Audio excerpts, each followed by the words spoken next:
Oke, Assalamualaikum warahmatullahi wabarakatuh. Waalaikumsalam warahmatullahi wabarakatuh. Waalaikumsalam warahmatullahi wabarakatuh. Ya, alhamdulillah kita bisa berjumpa kembali ya setelah berbuka puasa, sholat Isya, sholat tarawih di JCC di room utama. Malam hari ini diskusi lintas agama. Teman-teman dari Kristen sudah masuk sebagian dan tentu stay kita di sini tim dari Muslim dikomandoi langsung oleh guru muda kita Zulkifli Mabas bersama tim akan berdiskusi. Topiknya adalah siapakah Tuhan atau sembahan yang esa itu? Siapa sih yang esa itu? Gitu. Sebenarnya topiknya cukup standar-standar saja untuk menghindari hal-hal yang terlalu jauh berbicaranya di luar daripada topik gitu ya kira-kira. Ya, untuk pertama kalinya kita sambut dulu tim tamu kita atau yang baru datang dari tadi. Ada Dokter Adi. Dokter Adi, selamat malam Pak Dokter. Selamat malam Pak Dokter. Selamat malam. Ya, selamat malam Pak. Jadi topiknya langsung Pak Juma aja dulu berdua ya, nanti disambung sama teman-teman yang lain. Selamat malam Pak Andi. Ya, silakan dimulai Pak. Ya, Dokter Adi silakan dimulai aja dulu. Siapa sih sebenarnya Tuhan atau sembahan yang esa itu? Silakan Dokter Adi dulu mulai, silakan. Baik, jadi yang saya imani, saya percayai bahwa Allah yang benar, satu-satunya Allah yang esa itu adalah Yesus Kristus. Dasar saya adalah yang tertulis di Yohanes 17 ayat 3 yang mengatakan, inilah hidup yang kekal itu, yaitu bahwa mereka mengenal Engkau satu-satunya Allah yang benar. Engkau satu-satunya Allah yang benar itu, Engkau di sini adalah Bapa. Bapa itu di Yohanes nama Yesus Kristus. Jadi kalau beberapa kali saya diskusi bahwa Yohanes 17 ayat 3, inilah hidup yang kekal itu, mereka mengenal Engkau satu-satunya Allah yang benar. Terus saya tampilkan lagi 1 Yohanes 5 ayat 20, Yesus adalah Allah yang benar dan hidup yang kekal. Jadi kalau Yohanes 17 itu ayat 3 mengatakan, inilah hidup kekal, yaitu mereka mengenal Engkau satu-satunya Allah yang benar. 1 Yohanes 5 ayat 20, Yesus Kristus adalah Allah yang. Signalnya sepertinya kurang bagus. Pak Dokter bisa cari tempat lebih bagus lagi. Ini hanya opening dulu ya. Jadi sambil Anda standby mendengarkan opening statement dari Bang Juma, silakan cari signal yang benar biar bagus kedengarannya. Kira-kira pembukaannya Yohanes 17:3 Bang Juma, silakan di opening statement dari Bang Juma, silakan. Baik, Bismillahirrahmanirrahim. Dengan menyebut nama Allah yang Maha Pemurah lagi Maha Penyayang. Alhamdulillah, malam ini kita membahas tentang esensi pencipta langit dan bumi. Al-Quranul Karim menerangkan, Bismillahirrahmanirrahim, la tudrikuhul absar wa huwa yudrikul absar wa huwal latiful khabir. Bahwa ketika Al-Quran bercerita tentang pencipta langit dan bumi ini, dia tidak dapat dicapai oleh penglihatan mata. Sedang Dia dapat melihat segala yang kelihatan, dan dialah yang maha halus lagi maha mengetahui. Lalu kemudian terkait dengan Allah juga diterangkan di dalam Al-Quran surah Al-Hajj ayat 63. Alam tara anna Allah anzala minas sama ma'an fatusbihu ardu mukhdarrah. Innallaha latiful khabir. Jadi ketika berbicara tentang esensi Allah, tentang hakikat Allah, Allah selalu mengatakan bahwa sesungguhnya Allah itu maha halus lagi maha mengetahui. Jadi banyak dalil kemudian di dalam Al-Quran yang menerangkan bahwa Allah itu maha halus. Quran surah Luqman ayat 16 juga menerangkan innallaha latiful khabir. Allah itu maha halus lagi maha mengetahui. Al-Ansab ayat 34 juga menerangkan kayak begitu. Innallaha kana latifun khabir, latifan khabir. Allah itu maha lembut lagi maha mengetahui. Asy-Syura ayat 19, Allahu latifu bi ibad yadzuqu man yasha wa huwal qawiyyul aziz. Allah maha lembut terhadap hamba-hambanya, dia memberi rezeki kepada yang dikehendakinya, dan Allah yang maha kuat lagi maha perkasa. Lalu kemudian hampir setiap malam Jumat kita membacakan surah Al-Mulk. Salah satu ayat dalam surah Al-Mulk itu juga menerangkan ala ya'lamu man khalaqa wa huwal latiful khabir.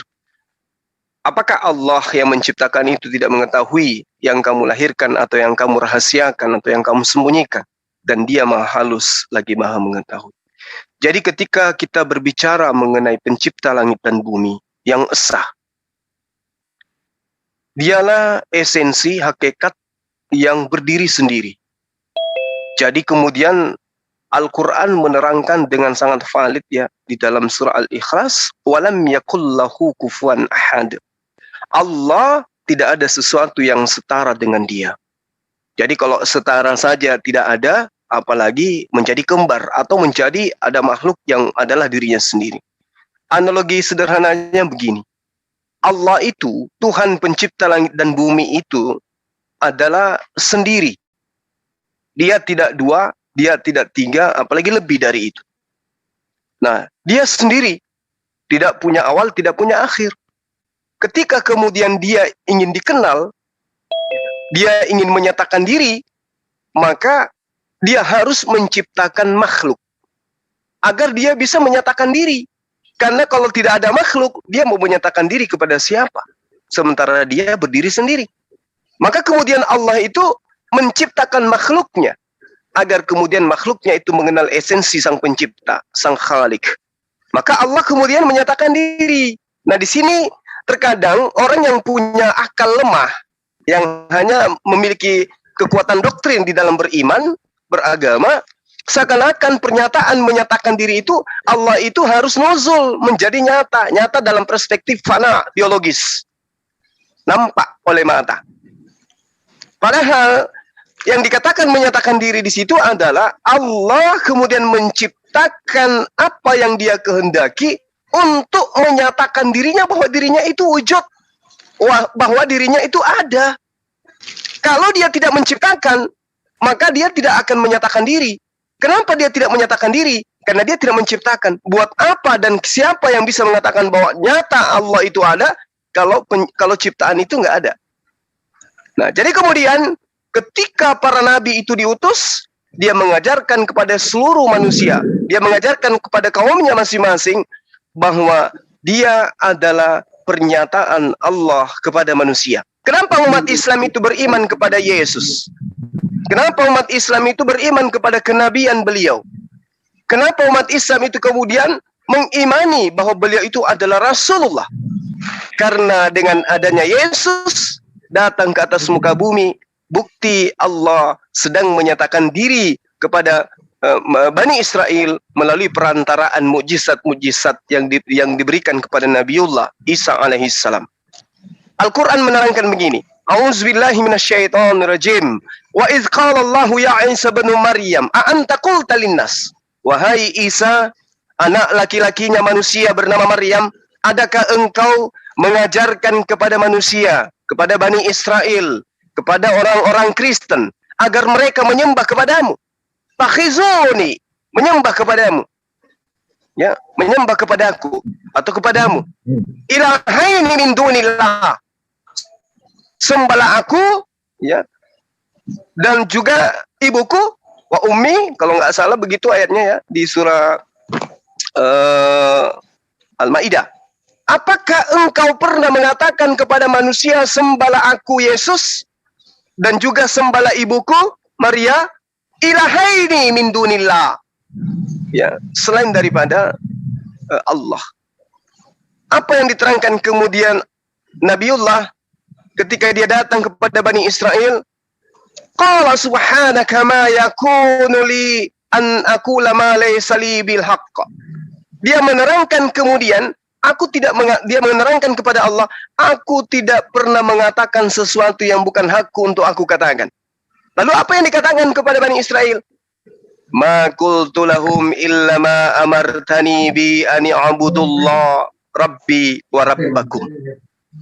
Maka kemudian jangan heran para sahabat kalau di dalam kitabnya teman Kristen itu bertaburan dalil pernyataan Yesus kalau dia mengajarkan kepada Bani Israel menyembahnya kepada Allah.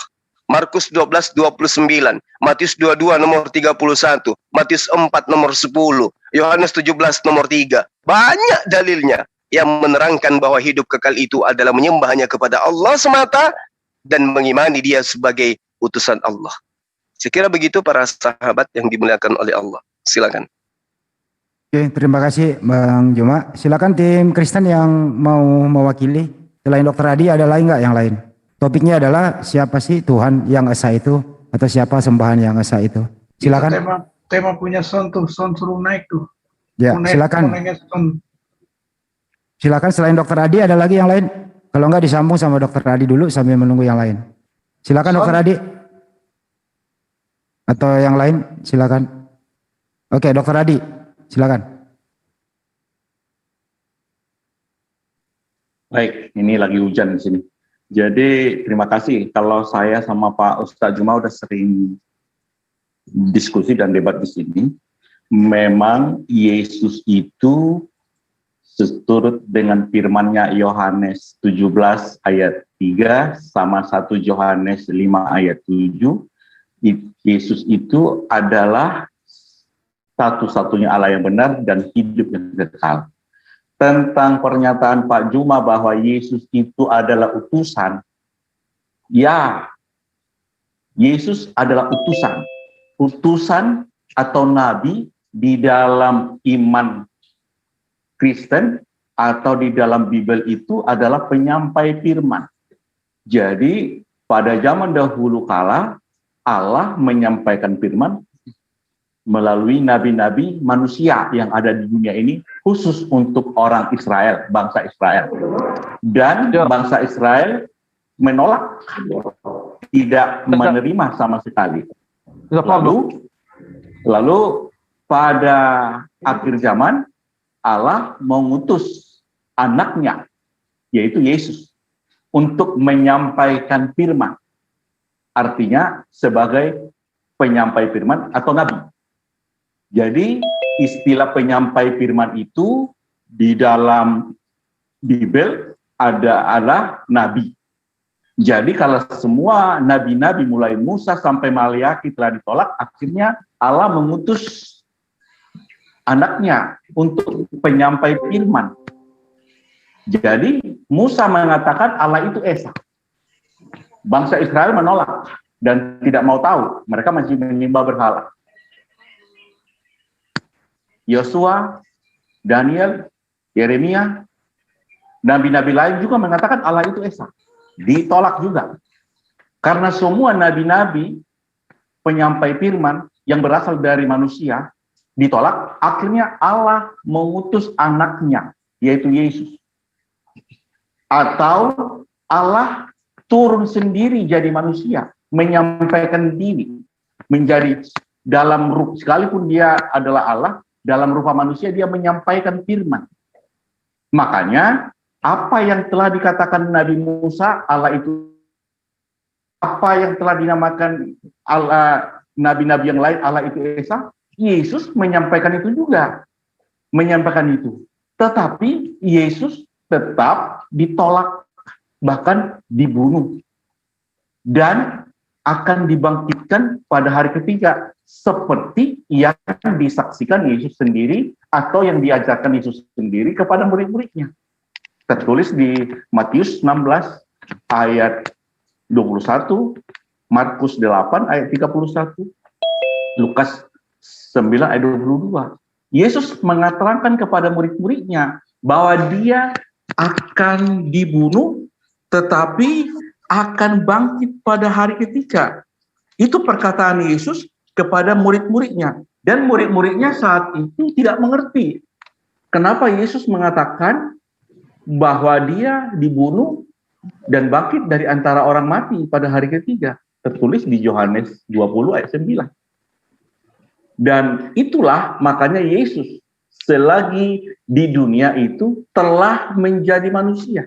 Beberapa kali saya terangkan bahwa firman, bahwa di sorga ada Bapa, Firman, dan Roh Kudus, ketiganya adalah satu. Bapa adalah Allah, Firman adalah Allah, Roh Kudus adalah Allah. Ketiganya Allah yang esa. Karena semua nabi-nabi yang menyampaikan firman, yang menyampaikan pesan Allah ditolak bangsa Israel, akhirnya firman yang adalah Allah telah menjadi manusia. Itulah Yesus. Bukti dia menjadi manusia adalah dilahirkan oleh manusia. Tertulis di Matius 1 ayat 18 sampai 25. Disunat pada hari ke-8. Tertulis di Lukas 2 ayat 21. Dibaptis. Tertulis di Matius 11 ayat 17. Dan banyak lagi momen-momen, peristiwa-peristiwa Yesus berlaku lazimnya seperti manusia. Jadi setelah pada zaman dahulu kala Allah mengutus nabi-nabi yang berasal dari manusia ditolak, akhirnya Allah mengutus anaknya yaitu Yesus, atau dirinya sendiri, atau Allah turun dari sorga untuk menyampaikan firman dalam rupa manusia. Itu pun ditolak, dibunuh, tapi pada hari ketiga dibangkit, dan dia menampakkan diri kepada murid-murid. Pertama kepada Maria dan Maria Yohana, dan dikatakan, sampaikan pesan kepada murid-murid yang 11, karena Yesus telah bangkit seperti yang pernah dikatakannya. Kenapa 11? Karena Yudas Iskariot telah gantung diri, telah menyesal karena Yesus dihukum mati. Lalu setelah bertemu dengan murid-muridnya, Yesus memberi perintah, memberitakan firman atau Injil ke seluruh bangsa. Jadi ceritanya dulu hanya untuk orang Israel. Buktinya Matius 11 ayat 24, aku diutus hanya untuk orang Israel. Matius 10 ayat 5 dan 6, aku akan diutus, Yesus mengutus 12 murid kepada bangsa Israel. Tetapi di Matius 28:16 sampai 19:20, murid yang 11 diutus kepada seluruh bangsa. Markus 16 ayat 14, 15, 20 untuk seluruh bangsa. Bahkan di Matius 24 ayat 14 bahwa Injil ini harus diberitakan ke seluruh bangsa, maka kesudahannya akan tiba kesudahannya. Jadi akhir zaman akan datang setelah Injil diberitakan ke seluruh dunia. Soal diterima atau tidak diterima bukan masalah, yang penting diberitakan dulu. Inilah keyakinan saya, kenapa saya katakan Yesus satu-satunya Allah yang benar. Dasar saya Yohanes 17 ayat 3 dikaitkan dengan 1 Yohanes 5 ayat 20. Sekian, terima kasih. Ya, Baik. silakan Bang Nyema. Iya, mungkin Dinda Tahta mau menanggapi yang ini. Silakan Dek, Bang Handi, biar beliau yang ini sedikit. Nanti kalau misalnya dari Kristen ada yang ini, baru kita sambut lagi. Silakan. Oke. Jadi Tuhan yang benar gitu ya. Itu semua para nabi itu menyampaikan sama. Misalnya pertama dalam Al-Qur'an, wa ma arsalnaka min qablika min rasulin illa nuhi ilaihi annahu la ilaha illa ana fa'budu. Dan kami tidak mengutus seorang rasul pun sebelum engkau Muhammad, melainkan kami wahyukan kepadanya. Di antara wahyu itu apa bunyinya? Bahwa tidak ada Tuhan yang berhak disembah selain aku, maka sembahlah aku, yaitu Allah. Nah, sekarang kita teliti, apakah benar Al-Quran ini bahwa nabi-nabi sebelum Nabi Muhammad menyampaikan yang sama? Kita buka Ulangan 4:35. Engkau diberi melihatnya untuk mengetahui bahwa Tuhanlah Allah, tidak ada yang lain kecuali Dia. Begitu juga dalam Ulangan 6:4. Dengarlah hai Israel, Tuhan itu Allah kita, Tuhan itu Esa. Ya, ini Musa. Begitu juga Daud. Ya. Daud di dalam Samuel 7:22. Sebab itu engkau besar ya Tuhan Allah. Sebab tidak ada yang sama seperti engkau dan tidak ada Allah selain engkau menurut segala yang kami tangkap dengan telinga kami. Ya. Juga di dalam Mazmur 86 ya. 8 sampai 12 ini ya. Tapi tetap kita baca bahwa memang Al-Qur'an itu benar, bahwa Tuhan yang benar itu Allah dan disampaikan kepada semua para nabi pengakuannya, termasuk nanti Yesus. Tidak ada seperti engkau di antara para Allah ya Tuhan, dan tidak ada seperti apa yang kau buat. Segala bangsa yang kau jadikan akan datang sujud menyembah di hadapanmu ya Tuhan, dan akan memuliakan namamu. Ini juga barusan Daud, tadi Musa, sekarang Salomo. Ya, kalau Salomo itu di dalam raja-raja ya. Begitu juga saya pakai langsung saja ya, yang Samuel juga di dalam Yohanes 17:3 itu sebenarnya yang dipakai Pak Dokter itu ini dipakai separuh. Seharusnya yang jelas hidup yang kekal itu yaitu bahwa mereka mengenal engkau satu-satunya Allah. Jadi Yesus itu mengatakan mengenal engkau satu-satunya Allah. Engkau di situ siapa? Allah.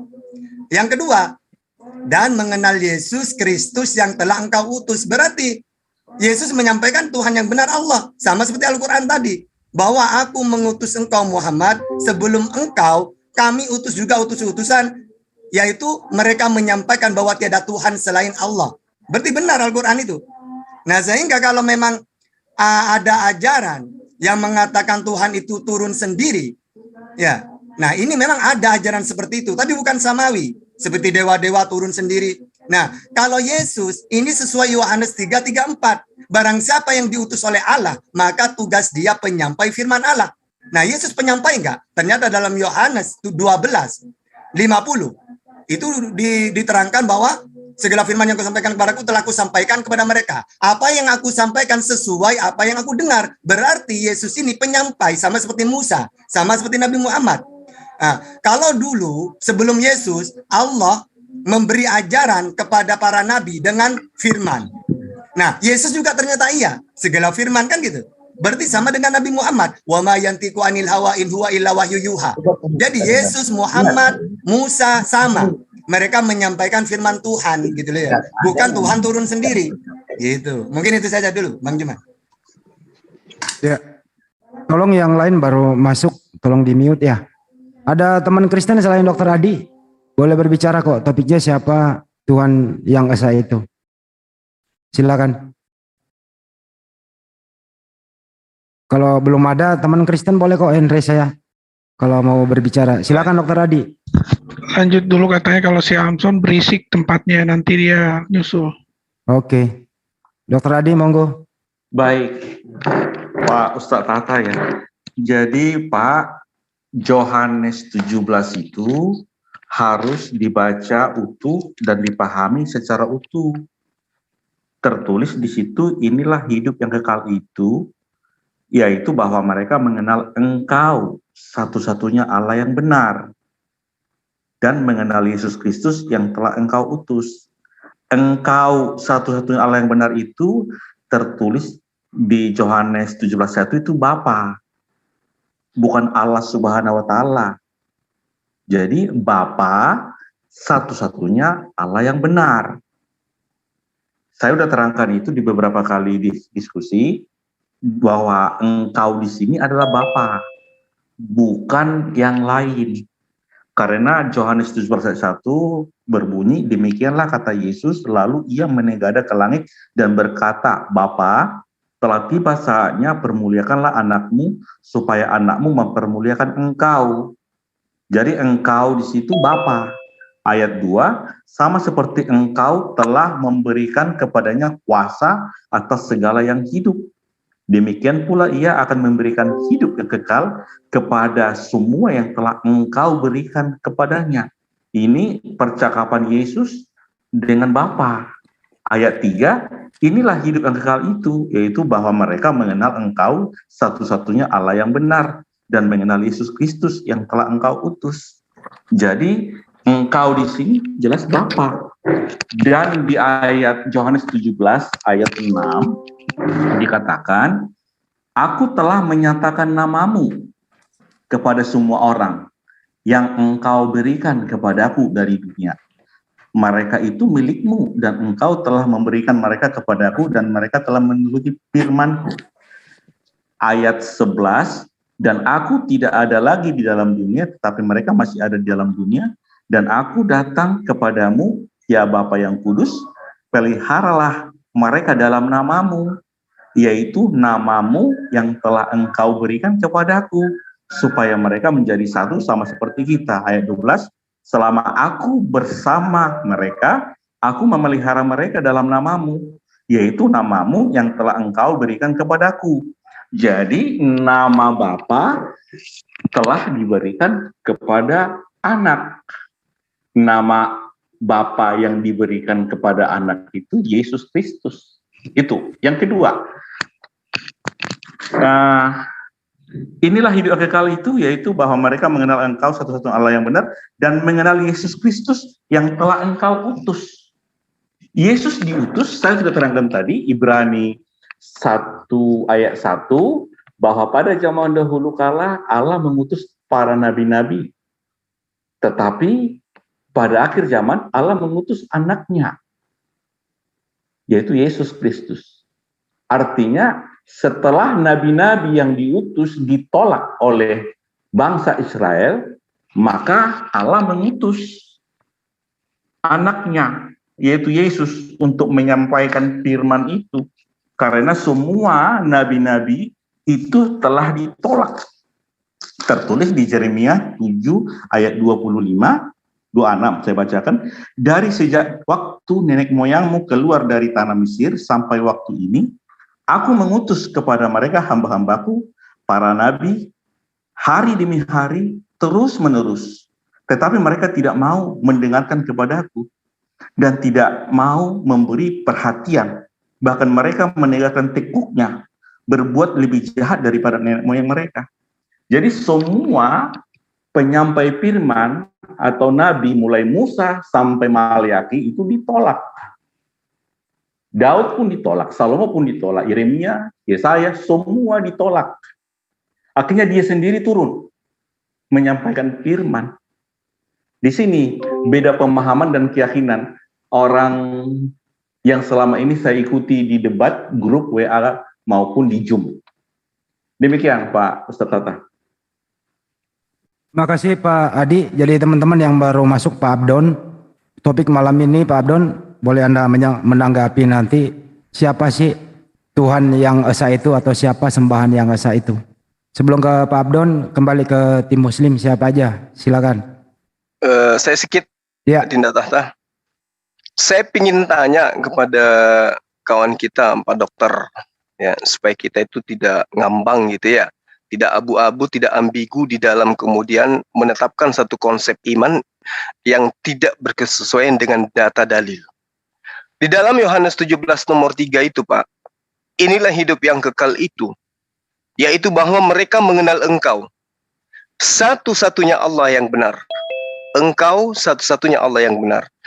Lalu kemudian di waktu yang bersamaan Yesus mengajarkan dan mengenal Yesus Kristus yang telah Engkau utus. Pertanyaan saya, Yesus di sini harus dikenal sebagai Allah yang satu-satunya itu atau dia dikenal sebagai utusan Allah? Sesuai dengan dalil, Pak. Hidup kekal itu mengenal Engkau satu-satunya Allah yang benar dan mengenal Yesus Kristus yang telah Engkau utus. Berarti ada dua objek yang ingin dikenal di sini. Satu adalah Allah yang Bapak katakan Bapak. Yang kedua adalah Yesus yang adalah utusan. Pertanyaan saya kepada Pak Dokter, Yesus di sini dikenal sebagai Bapak atau sebagai utusan Bapak untuk memperoleh hidup yang kekal? Silakan, Pak. Bisa langsung ditanggapi. Baik, saya sudah jawab bahwa inilah hidup yang kekal itu, yaitu bahwa mereka mengenal Engkau satu-satunya Allah yang benar dan mengenal Yesus Kristus yang telah Engkau utus. Ya, maksud saya begini, maksud saya Yesus ini mau dikenal sebagai utusan atau dia juga masuk sebagai Bapa yang katanya satu-satunya. Kok kalau Yesus gabung kan artinya bukan satu-satunya tapi dua, Pak. Nah, Yesus pada saat berkata Engkau satu-satunya Allah, posisi Yesus di situ sebagai Allah yang satu-satunya yang ada di langit, di surga, atau Yesus di situ sebagai utusan yang ada di bumi yang harus dikenal?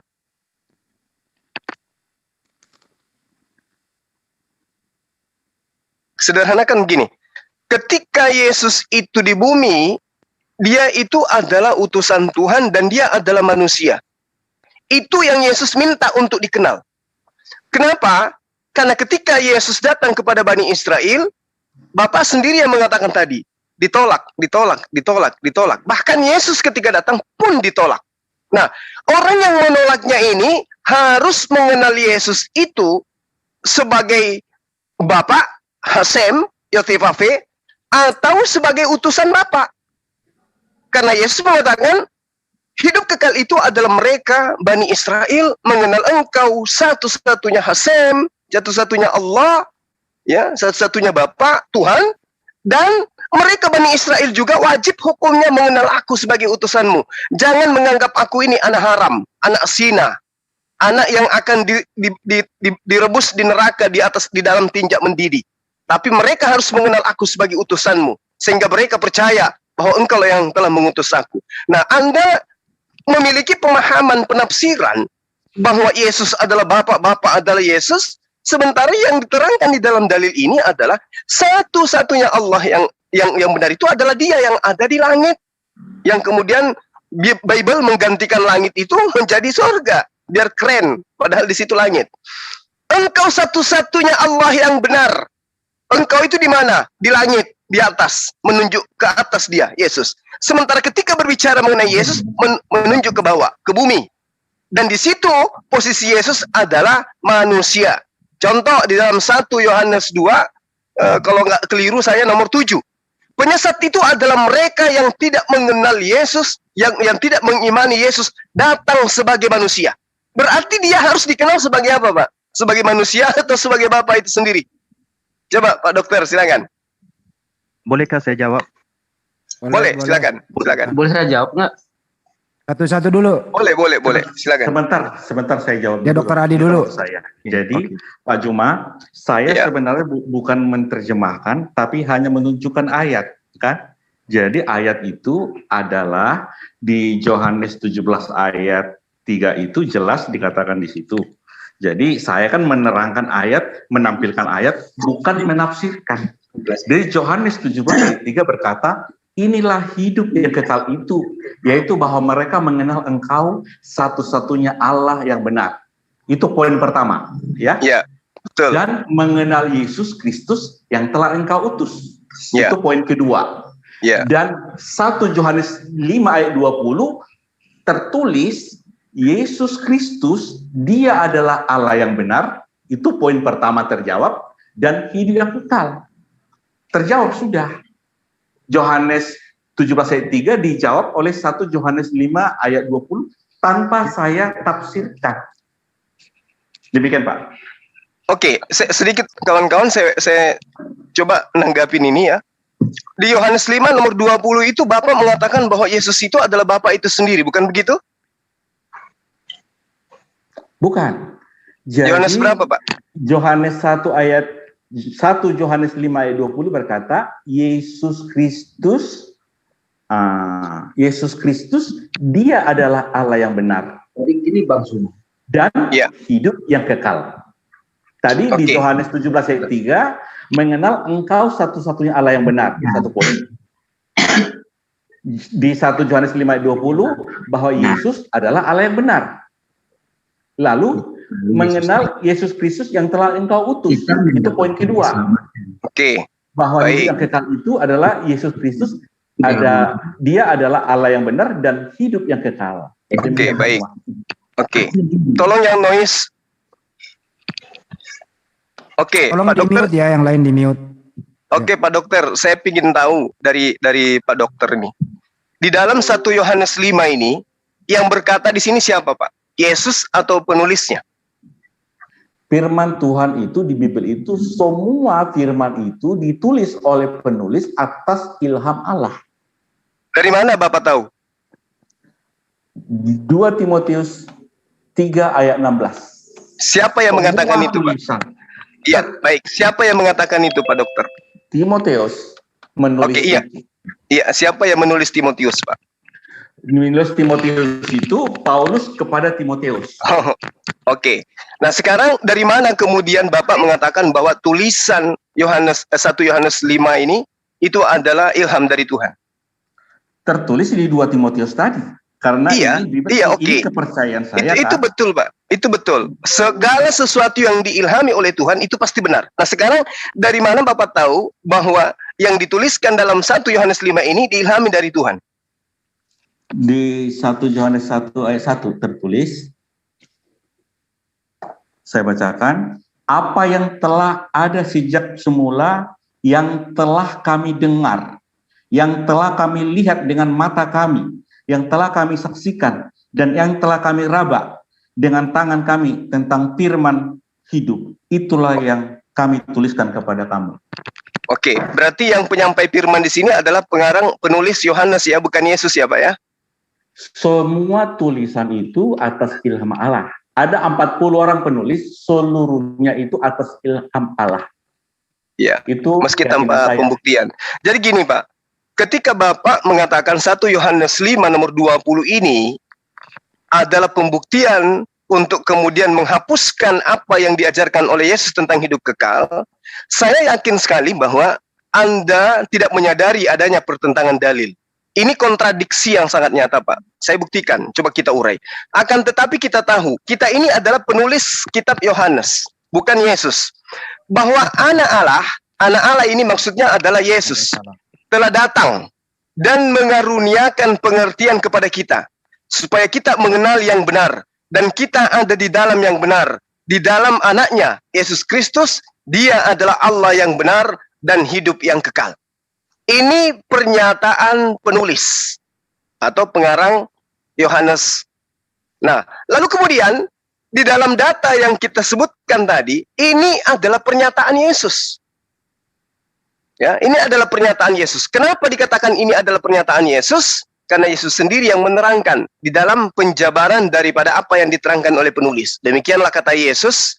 Lalu Yesus menengadah ke langit dan berkata, Bapa, telah tiba saatnya. Nah, lalu kemudian di dalam poin yang tadi, inilah hidup yang kekal itu. Apa hidup kekal itu? Bahwa mereka mengenal Engkau, satu-satunya Allah yang benar.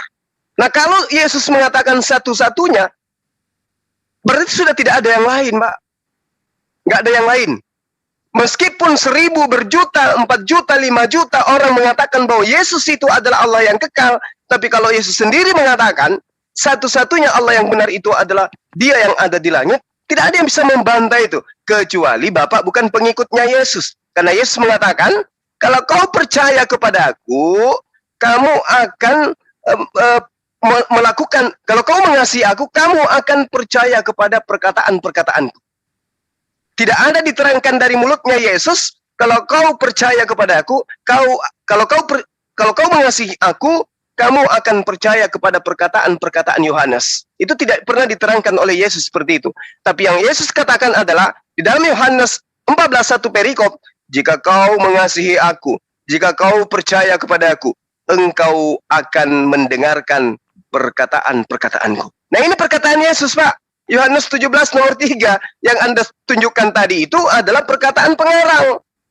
Kira-kira yang valid yang mana? Satu-satunya Allah yang benar adalah Engkau yang telah mengutus Aku, Yesus, dan mereka Bani Israel mengenal Aku sebagai utusanmu. Jadi kalau Bani Israel mengatakan asyhadu alla ilaha illallah wa asyhadu anna Yesus Rasulullah, maka mereka akan mendapatkan hidup yang kekal.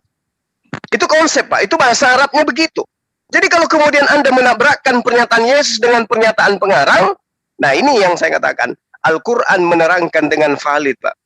Ya, jangan tertawa dulu, jangan tertawa dulu. Karena memang Yesus itu menerangkan bahwa akan ada pertentangan-pertentangan, bahwa akan ada orang-orang yang menyusupkan pengajaran-pengajaran ke dalam ajarannya. Oleh karena itulah kemudian Al-Quran menerangkan dengan sangat valid. Wala talbisul haqqa bil batil wa taktumul haqqa wa antum ta'lamun. Dan janganlah kamu campurkan campur adukkan apa yang hak dan yang batil, dan jangan kamu sembunyikan yang hak itu, sedang engkau mengetahui. Ini seruannya Bani Israel. Nah sekarang kalau kita identifikasi Pak, kitab terjemah yang Bapak bacakan ini, apa betul itu tulisan murid Yesus atau Bapak hanya mengambil dari terjemahan? Terjemahan toh. Boleh saya Itu jawab? pasti itu. Oke, silakan. Saya jawab dulu sebentar. Sebentar ya. Jadi Adinda Tahta sabar ya. Sebentar ya. 1 Yohanes 5 itu Pak Ustaz Juma kan mengetahui bahwa itu kata penulis, betul? Betul, ya. Betul. Itu bukan perkataan Yesus, betul. Betul. Jadi Yohanes 17 ayat 1, demikianlah kata Yesus. Lalu ia menyegada. Ini Yesus yang menulis atau penulis Yohanes yang mengatakan demikian kata Yesus? Oke, ini beda Pak. Penulisnya sedang menceritakan perkataan Yesus. Beda. Kalau yang di dalam 1 Yohanes 5 itu, penulisnya sedang berbicara tentang apa yang dia inginkan. Bukan perkataan Yesus. Coba Bapak telah. Akan tetapi kita tahu bahwa anak Allah telah datang dan telah mengaruniakan pengertian kepada kita. Supaya kita mengenal yang benar. Dan kita ada di dalam yang benar. Di dalam anaknya Yesus Kristus. Ini tidak sedang berbicara, tidak sedang menyampaikan perkataan Yesus, sabda Yesus. Tapi sedang menceritakan tentang apa yang dia tahu tentang Yesus. Nah sekarang valid mana beritanya? Perkataan Yesus atau jawab. Perkataan penulis? Saya jawab, kan 1 Yohanes 1 tadi saya sudah baca, apa yang telah ada sejak semula, yang telah kami dengar, yang telah kami lihat dengan mata kami sendiri, yang telah kami saksikan, dan yang telah kami raba dengan tangan kami tentang firman hidup, itulah yang kami tuliskan kepada kamu. Lalu 1 Yohanes 5 ayat itu, semua tulisan itu kan diilhamkan oleh Allah, mereka tuliskan. Saya bacakan di 1 Yohanes 5 ayat 20, ayat 19, kita tahu bahwa kita berasal dari Allah dan seluruh dunia berada di bawah kuasa si jahat. Akan tetapi kita tahu bahwa anak Allah telah datang dan telah mengaruniakan pengertian kepada kita, supaya kita mengenal yang benar, dan kita ada di dalam yang benar, di dalam anaknya, Yesus Kristus. Dia adalah Allah yang benar dan hidup yang kekal. Jadi sama-sama ditulis oleh penulis. Gitu, Pak Juma. Oke, baik.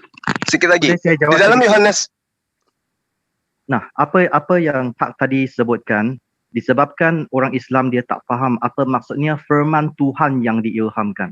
Saat Tuhan dia mengilhamkan kepada orang yang diilhami, itu bermaksud Tuhan menyatakan sesuatu.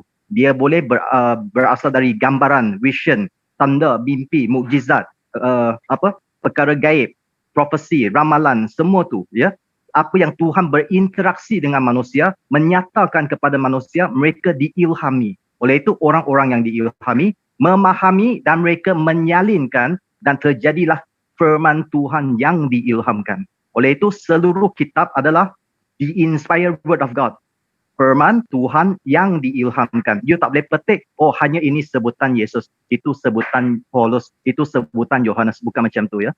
Seluruh perkara mereka orang-orang yang diilhamkan. Okey, sekian. Oke, saya tanya kepada Anda nih. Yesus menerangkan menurut penulisan daripada penulis Yohanes. Segala firman yang engkau sampaikan kepadaku, kata Yesus, telah kusampaikan kepada mereka. Nah sekarang saya ingin tahu dari rekan-rekan kita Kristen ini ya, sebelum ke Adinda Tahta. Yang dituliskan kemudian oleh Paulus, terlalu jauh itu ya, terlalu kelihatan nanti. Yang dituliskan kemudian pengarang Yohanes di dalam 1 Yohanes 5 ini, itu firman yang diterima oleh Yesus, ya, kemudian disampaikan Yesus kepada mereka, atau ada oknum lain yang menyampaikan pemberitaan kepada mereka. Silakan. Kalau Yesus yang menyampaikan firman, berarti Yesus pernah mengatakan hal itu. Bahwa aku adalah Allah yang kekal. Di mana Yesus pernah mengatakan aku Allah yang kekal?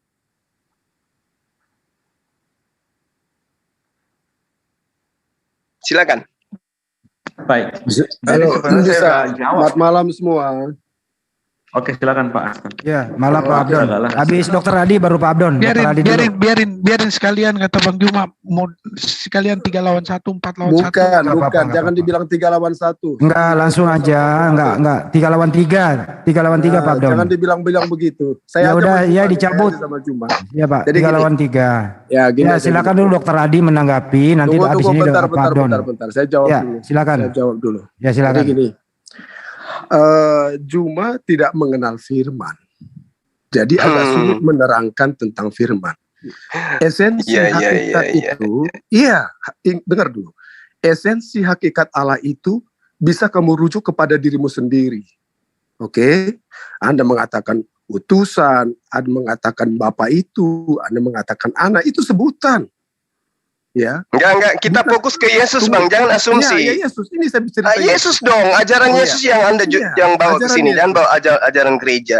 Apa yang Yesus katakan tentang dirinya, itu yang Anda jabarkan. Tunggu. Anda tidak kenal apa ajaran Yesus. Aduh. Tunggu dulu. Santai gini. Tadi kan udah saya dengar kamu ngomong, gitu loh. Jadi gini. Anda bicara Tuhan. Tuhan itu Esa. Oke? Ya, memang, betul. Jika Tuhan itu Esa, berarti ada satu. Ya, cuman satu. Oke. Jika satu adalah ada. Ya. Jika tidak ada adalah kosong. Ya. Oke? Terus? Anda sudah tahu.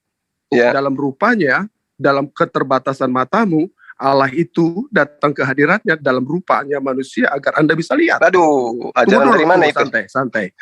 Dan para nabi, tunggu dulu ya. Jadi, kita harus tidak bisa memisahkan. Kamu tidak bisa berdiri sendiri. Saya kemarin udah ngomong. Al-Quran itu tidak bisa berdiri sendiri. Ingat tuh. Kok bisa? Ya. Coba Kenapa kamu bisa? cabut semua Taurat dan Injil, apa isi Quran? Apa isi Quran? Oke, ambil semua. Hilangkan. Apa yang ada di dalam Al-Quran yang isinya Torah? Ambil semua namanya milah Ibrahim itu.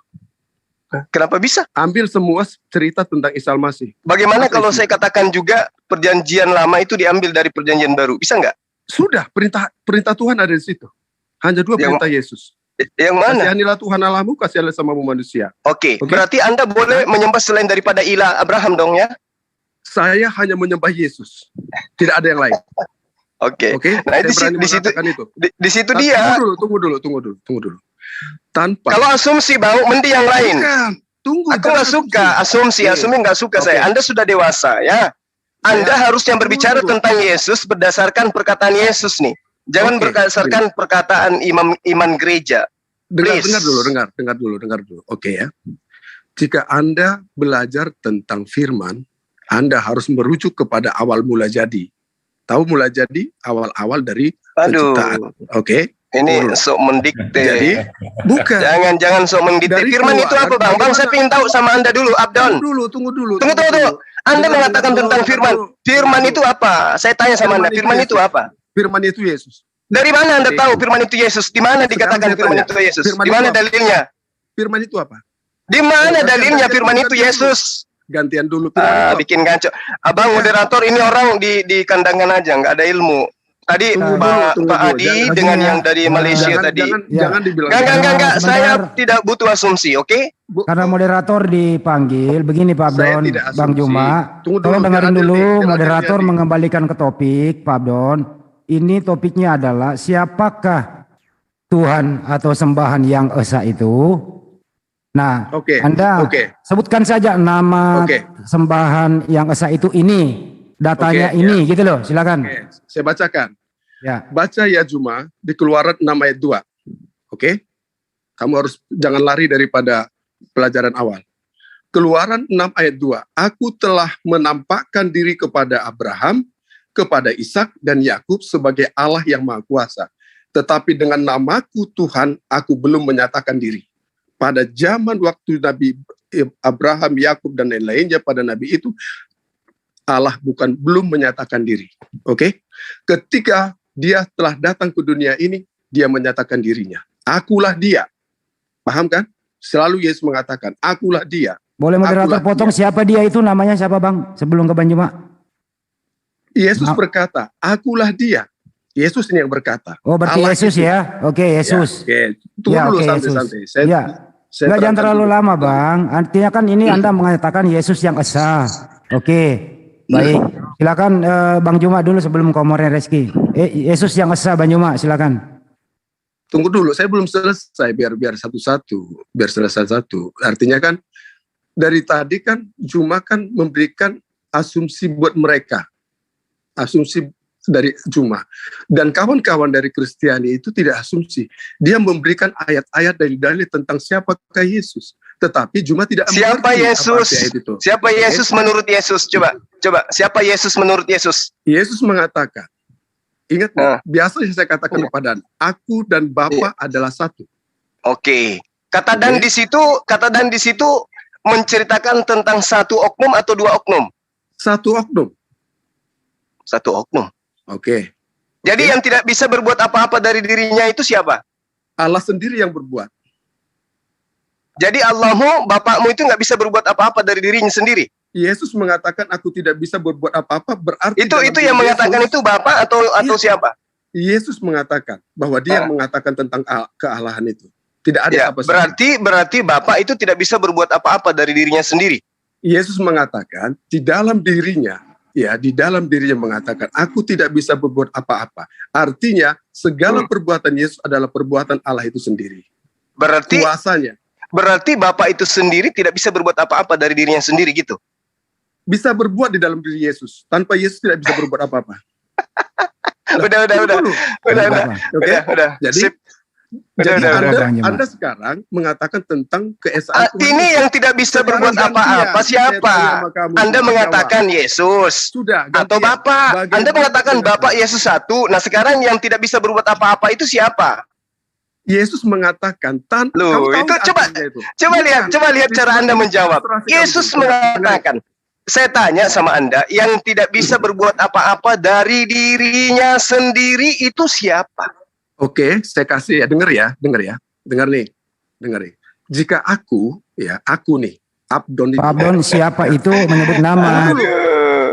Kalau ditanya siapa, berarti nama yang diminta. Jangan Boleh saya rame-rame ucap kamu. sesuatu? Jangan rame-rame. Dengerin dulu.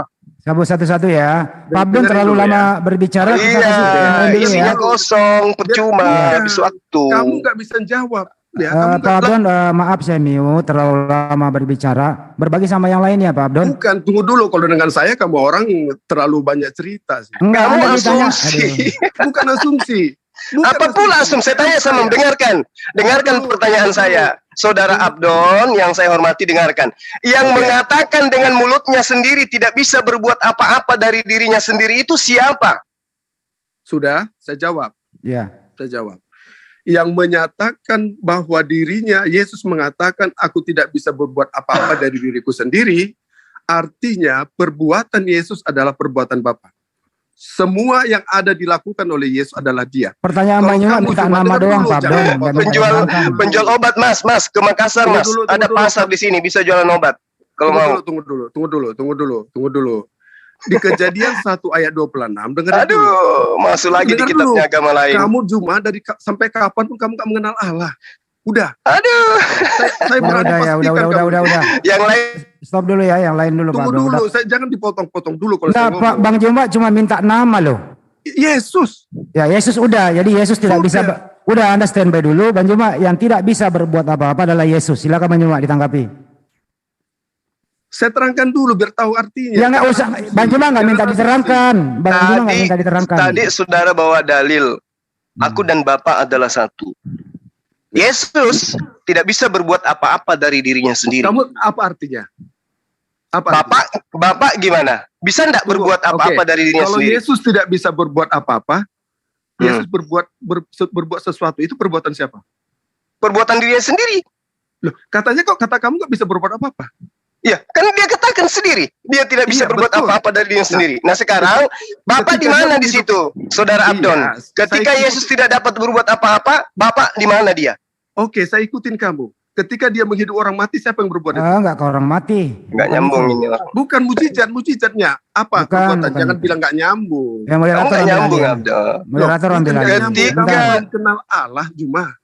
Jadi kamu nggak Aduh. nyambung. Kamu kenal Theos, kamu enggak kenal Allah. Bukan. Yang Tuhan kamu kenal Yesus itu sudah Theos. menampakkan diri ke dunia ini. Kamu Pak tidak Abdon. percaya. Pak Abdon, pertanyaannya Bang Juma, waktu Yesus tidak bisa berbuat apa-apa, Bapak kemana?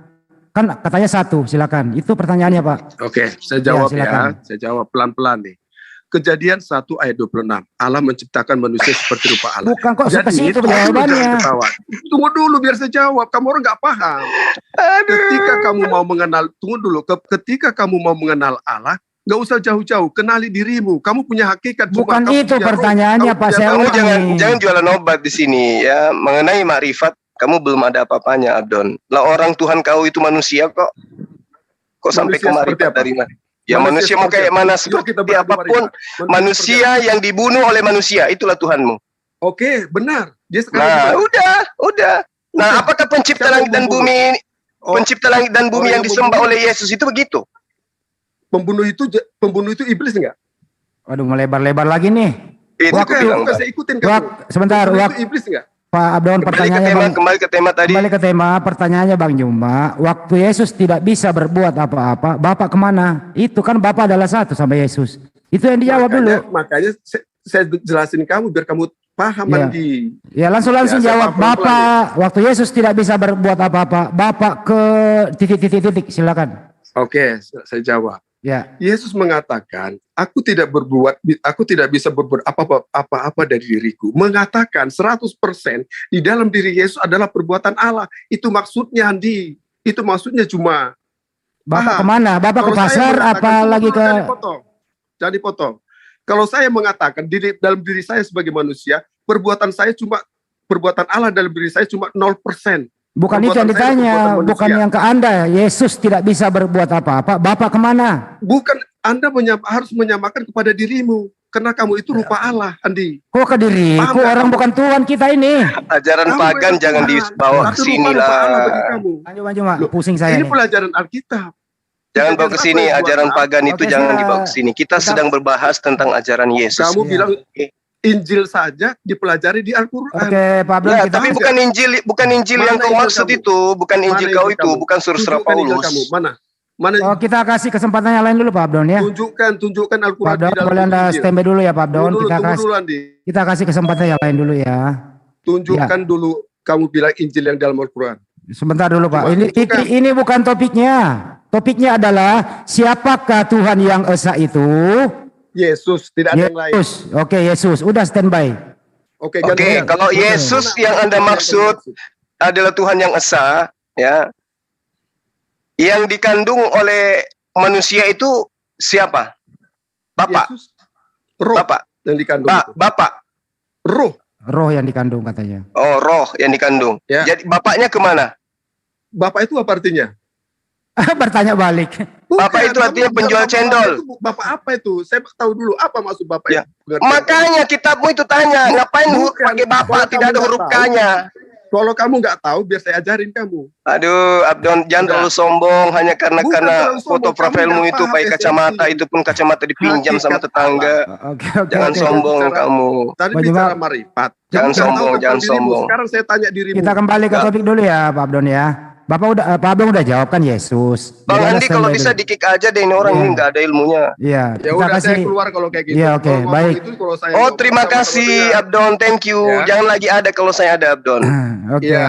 Baik. pelajari Pak sampai Abdon. kapanpun kamu Iya punya iya iya. masalah cuma. Oke baik. Umat terjemahan nggak bisa membedakan antara Yesus dengan dirinya sendiri. Quran Yesus aja itu terjemahan. manusia. Quran Diam. aja terjemahan. Oke Quran saja Pak Abdon. terjemahan. Ya Kalau nggak gantian ya. terjemahan kamu nggak ngerti cuma. Iya gantian Pak Abdon ya. Anda standby dulu. Ya. Tuhanmu itu loh, pretelin dulu Tuhan kau Mana itu. Allah kamu? Mana Allah Oke, kamu? standby Ya, dulu Pak kata Allah aja Abdon. curi dari Al-Quran, mana Allah. Pak Abdon standby dulu ya Pak Abdon ya. Oke, baik, ke tim muslim lagi tuh dulu tuh. Ada More Reski dari tadi, silakan More. Oke, terima kasih. Saya keluar aja. Yuk, thank you buat semua. Ya, enggak diusir loh ya, enggak diusir. Enggak, Silakan. diusir, saya ngusir, saya Oh ngusir. ya, oh Ya, diusir sama Bang Juma. Kalau kamu Oke. dengan saya cuma, kamu nggak Hus, ada hus, apa-apanya. hus, hus, hus, hus, Udah hus. Pak Abdon. Beli Kamu kolor nggak dulu, ngerti beli Tuhan. kolor, beli kolor. Beli Bukan, kolor. kamu nggak Udah kenal Pak Allah Abdon, cuma. ini live loh. Tunjukkan Dia sikap nggak Anda apa-apa, sebagai kita Kristen live yang juga baik. nggak apa-apa. Dia mengatakan Yesus. Diajarilah Dia Kristen yang mengatakan baik, di mana Pak cerita Abdon. Allah itu. Kamu kalau sedang menjelaskan tidak asumsi, saya hargai. Saya Habis tidak itu kamu asumsi, kau katakan orang itu nggak ngerti. Di situ Kamu keliru asumsi gitu loh. Kamu Saya nggak asumsi, Abdon. Mana? Abdon, saya nggak asumsi, Abdon. Mana? Mananya yang saya asumsi? Yesus mengaku utusan. Salah nggak? Apa arti firman? dalam Enggak ke situ pembicaraannya, topiknya ini. Meong. Saya kembali Udah, kamu keluar. Kamu bikin Zoom sendiri. Terus aja jemaahmu di sana. Jangan kau masuk di sini. Saya Oke, baik. Saya kembalikan ke topik ya, Bang Juma. Siapakah Tuhan yang Esa itu? Gitu ya. Baik, silakan More Reski dulu. Assalamualaikum warahmatullahi wabarakatuh. Waalaikumsalam warahmatullahi wabarakatuh. Saya tadi mendengar banyak hal ya. Mungkin saya ingin share screen dulu di sini. Ya, biar nggak asumsi ya. Kalau ngedongeng emang kayak Pak Abdul Sagala, saya punya nenek dan nenek saya sudah agak pikun ya. Kayaknya nenek saya lebih pandai gitu untuk mengarang seperti itu ketimbang Pak Abdul Sagala. Nah, di sini saya mau membuktikan dulu ya bahwa Yesus dan Bapa itu tidak satu. Ada di dalam Markus 16 ayat 32. Tetapi tentang hari itu, ini berbicara tentang hari kiamat. Yesus tidak tahu hari kiamat dan yang hanya tahu adalah Bapa yang tahu. Nah, diksi tersebut ada dalam Markus pasal 13 ayat 32. Tetapi tentang hari itu, suatu saat itu tidak seorang pun yang tahu. Malaikat-malaikat di surga tidak, dan anak pun tidak. Anak di sana berarti Yesus konteksnya. Anak pun tidak, hanya Bapa saja. Berarti ini dua oknum yang berbeda. Ketika kita berbicara dua oknum yang berbeda, maka itu tidak esa. Oh enggak, itu kan persatuan Tuhan, ini. Itu dalam doktrin Kristen. Mari kita melihat di dalam standar kebahasaan. Makanya sering saya bilang, Kristen itu agak menggelikan. Karena kenapa? Demi memenangkan doktrinnya, dia rela memperkosa kaidah keilmuan apapun sampai ke ranah bahasa yang paling banyak diperkosa. Di sini saya nggak akan lama-lama ngomong ya. Di sini saya merujuk kepada KBBI daring, langsung dari Kemendikbud.go.id. Di sini dalam daring KBBI dikatakan di sana, esa itu artinya apa definisinya? Yakni tunggal, satu, bersifat tunggal, tidak bersekutu, Tuhan yang maha kuasa konteksnya. Nah, jadi tidak bersekutu. Jadi kalau konsep ketuhanannya Kristen jelas tidak esa. Tidak sesuai dengan kaidah kebahasaan, kecuali kalian punya bahasanya sendiri. Kamus besar bahasa Kristen Indonesia, ya monggo gitu. Tapi nyatanya orang Kristen masih mendompleng kamus besar bahasa Indonesia, masih mendompleng bahasa nasional Indonesia. Maka ikutilah kaidah bahasa yang baik dan benar gitu loh. Kalau nggak mau silakan kalian bikin kamus sendiri. Namanya Kamus Besar Kristen Indonesia. Karena kenapa? Di dalam KBBI, esa itu maknanya tunggal, satu. Unity gitu loh, hanya satu gitu di sana. Ini dalam kaidah bahasa. Kita berbicara kaidah bahasa dan saya tunjukkan ini buktinya. Ada literasinya jelas gitu loh. Nah, memang tidak sesuai dengan dogma kalian ya. Ya memang kalian tidak pernah sesuai dengan cabang ilmu apapun. Ini kita bicara bahasa. Boleh saya menjawab? Boleh saya menjawab? Sebentar habis ini dikit lagi. Kita ini bicara bahasa Indonesia bukan bahasa Malaysia kita di sini. Ini yang saya pakai di sini KBBI ya, Kamus Besar Bahasa Indonesia gitu loh. Nah, kecuali kalian yang Kristen yang pakai bahasa Indonesia bikin kata lain di luar esa gitu loh. Karena kalau pakai definisi esa, ketuhanan Kristen nggak masuk gitu loh. Karena kenapa? Di sana tunggal, unity, tidak bersekutu gitu loh. Oke ya, itu jawaban saya. Silakan kalau mau dibantah, tapi sesuai dengan kaidah bahasa. Saya nggak menerima asumsi apalagi dogmatika, karena saya anti dogma orangnya. Silakan, terima kasih. Wassalamualaikum warahmatullahi wabarakatuh. Sekarang saya menjawab ya. Assalamualaikum warahmatullahi wabarakatuh. Silakan Bro Hansen. Menjawab ya. Ya, siapa Tuhan yang esa itu ya? Oh, macam ni. Tadi ya, kawan tu kata menurut kepada kamus ya. Tetapi Alkitab itu ayat suci. Ayat suci kena berdasarkan apa yang ayat suci menekankan. Sebab dulu belum ada kamus, belum ada etiologi, belum ada linguistik semua. Oleh itu kamu tak boleh berdasarkan kamus pada hari ini, linguistik atau etiologi. Okey, kami kena berdasarkan. Sebentar, Bu Indri ditutup aja camnya, Bu Indri. Lanjut. Ya, kami kena berdasarkan apa yang ayat suci menekankan. Tadi abang sendiri kata, esa itu adalah unity. Apa maksudnya unity dalam bahasa Melayu dan bahasa Indonesia? Unity itu bermaksud bersatu. Kalau satu-satu saja, you tak boleh bersatu. Bersatu bermaksud kamu bersatu dengan sesuatu. Itu telah bukan hanya satu-satu saja. Sedangkan kamu sendiri kata unity. Esa juga memberi maksud ya, seperti dalam Islam ya, dia kata tauhid. Tauhid itu oneness. Oneness tu Inggeris lah kan. Inggeris tu macam mana? Satu tu one. Oneness tu macam mana? Misalnya kami kata weak. Weak itu lemah. Weakness itu kelemahan. So kalau one itu satu, oneness itu kesatuan. Kesatuan itu adalah tunggal, tetapi dalam satu itu ada bentuk jamak. Faham tak? Oleh itu unification adalah bersatu. Kami mesti bersatu dengan sesuatu. Baik, jadi esa itu bersatu ya? Ya, kemudian baik. kemudian saya nak beri sedikit Enggak, ini aja dulu. Esa itu bersatu menurut Anda ya? Ya. Oke, dibantah dulu sama teman Kristen. More silakan. Esa itu bersatu, More. Silakan. Bukan esa itu bersatu. Dalam maksud unity itu bersatu. Adalah kesatuan. Oke. Kita ngomong sebuah frasa, definisinya apa, yakni secara kaidah kebahasaan dan ilmu bahasa itu ilmu yang paling valid gitu dan bisa diterima oleh keimanan manapun ya. Jadi kalau kita mau pakai doktrin, orang Kristen ngomongin doktrin sama Islam, orang Islam ngomongin doktrin sama Kristen ya tentu nggak akan nyambung karena tiap doktrin itu punya standar parameternya masing-masing. Makanya di sini saya memakai kaidah yang ilmiah gitu loh. Makanya kalau mau ngomongin khayalan doktrin sama yang lain, saya nggak menanggapi itu. Saya hanya menanggapi yang sifatnya ilmiah ya. Karena saya nggak mau bahas yang nggak ilmiah, itu bukan kesenangan saya gitu. Saya senang membahas yang ilmiah. Di sini kita bicara esa. Esa ini diambil dari bahasa Indonesia, esa ya. Saya ambilnya dari frasa yang ada di bahasa Indonesia.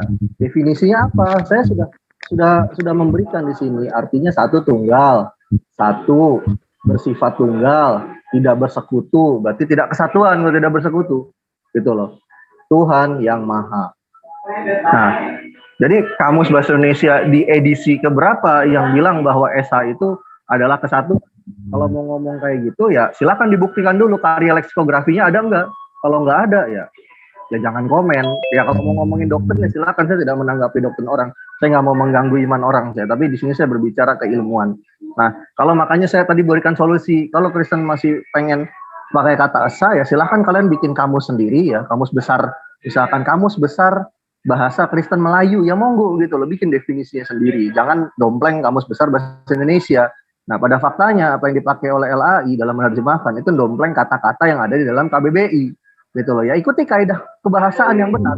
Bahasa Indonesia itu sudah diputuskan, sudah disepakati oleh semua pihak.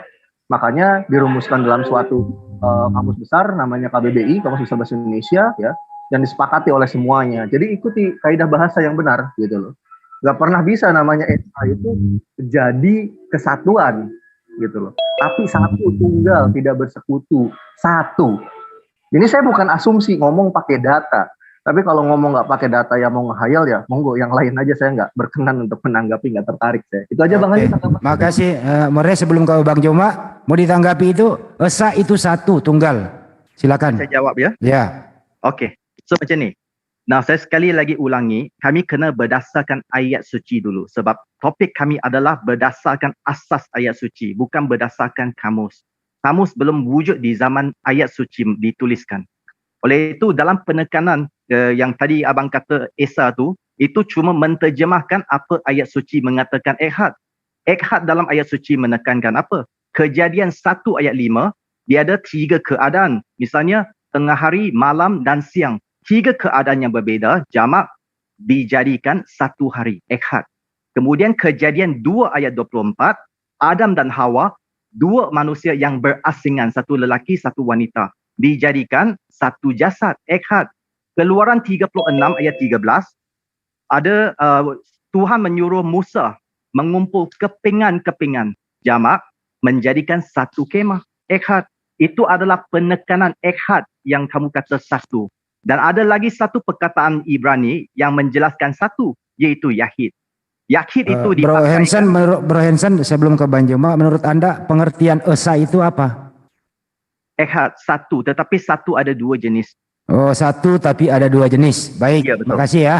Bang Joma silakan. Esa itu 1 tapi ada 2 jenis. Saya belum habiskan lagi, ada sedikit lagi. Ini aja dulu, pendek-pendek aja dulu. Habis ini nanti kembali ke Anda biar. Kalau orang Islam dia nak ucap, dia nak sampaikan ucapan, dia boleh habiskan, tapi orang Kristen tak boleh macam tu bang, tak boleh kan?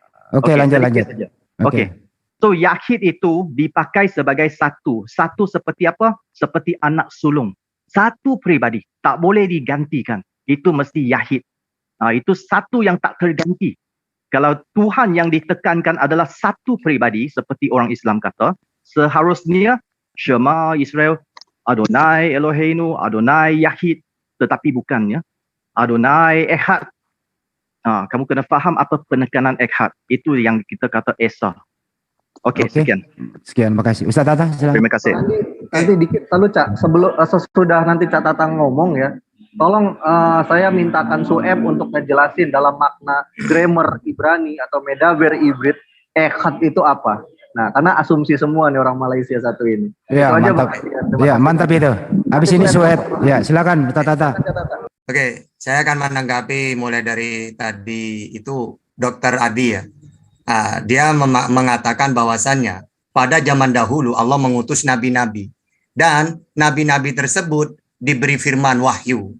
Nah, terus kedua, nabi itu ditolak. Ingat, apa yang dilakukan oleh nabi-nabi terdahulu itu juga dialami oleh Yesus. Yesus juga menerima firman. Dia juga ditolak. Makanya dalam Markus 6:4, maka Yesus berkata ketika dia ditolak ya kepada mereka, seorang nabi dihormati di mana-mana kecuali di tempat asalnya sendiri, di antara kaum keluarganya dan di rumahnya. Juga Yohanes 4:44, sebab Yesus sendiri telah bersaksi bahwa seorang nabi tidak dihormati di negerinya sendiri. Dan pengakuan ini juga diakui oleh masyarakat atau kaumnya. Dalam Lukas 7:17, semua orang itu ketakutan dan mereka memuliakan Allah sambil berkata, seorang nabi besar telah muncul di tengah-tengah kita dan Allah telah melewat umatnya. Juga dalam Yohanes 6:14, ketika orang-orang itu melihat mukjizat yang telah diadakannya, mereka berkata, dia ini adalah benar-benar nabi yang akan datang ke dalam dunia. Jadi apa? Yesus itu sama seperti nabi terdahulu. Dia ditolak menerima firman dan dia mengaku seorang nabi. Jadi tidak ada bedanya dengan pada zaman dahulu itu. Ketika Yesus mau dibunuh, ingat Zakaria juga dibunuh. Andaikan Yesus itu benar-benar mati karena memang seorang nabi, tidak diterima gitu loh. Nabi Muhammad juga diusir, hijrah ke Madinah. Sehingga kalau yang kedua, Allah mengutus anaknya gitu loh ya. Nah, kan tadi dikatakan kalau dulu nabi-nabi, padahal maksudnya anak di situ, apa salahnya kalau Yesus itu anak? Karena dalam Keluaran orang yang kaum yang diberi kelebihan ya disebut anak Allah seperti kaum Israel ya di dalam Keluaran 4:22. Israel umat pilihan disebut anak Allah. Nah, itu kan anak-anak tahta. Oke, sekarang kita pakai 2 Samuel. Yang mana Salomo juga disebut anak Allah. Aku akan menjadi bapaknya dan ia akan menjadi anakku. Ya, begitu juga anak Allah itu dalam Matius 5:9, berbahagialah orang-orang yang membawa kedamaian karena mereka akan disebut anak-anak Allah.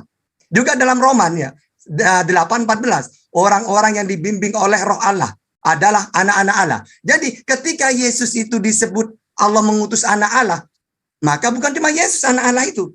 Tidak masalah, tetap dia seorang nabi, utusan, penyampai firman dan ditolak. Gitu, itu saja. Oke, silakan. Ya, sebelum ke Bang Joma, ada teman Kristen mau menanggapi? Dr. Adi atau Bang Mandi saya sedikit bisa? Bentar dulu. Yang Ahad itu. Biar Adi dulu, ke Dr. Adi dulu. Ya. Habis Kristen. Ya, baik. Silakan. Terima kasih. Oke. Jadi tentang anak Allah yang dimaksud di situ ada tertulis di Ibrani 1 ayat 2 ya.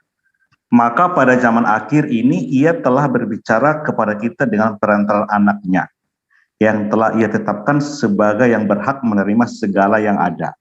Oleh dia, oleh anaknya, Allah telah menjadikan alam semesta.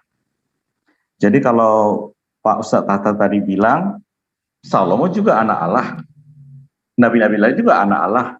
Tetapi anaknya yaitu Yesus, oleh Yesus Allah telah menjadikan alam semesta. Ya. Jadi semua nabi-nabi yang diutus itu ditolak. Ya. Setelah bahkan dibunuh, sama seperti yang dibilang Yesus, saya juga akan dibunuh, tetapi akan dibangkitkan pada hari ketiga. Jadi sebelum terjadi, sebelum Yesus sudah mengatakan itu kepada murid-muridnya. Dan Yesus juga berkata, aku juga mengutus nabi-nabi. Yesus mengutus nabi-nabi loh. Di Matius 23 ayat 34.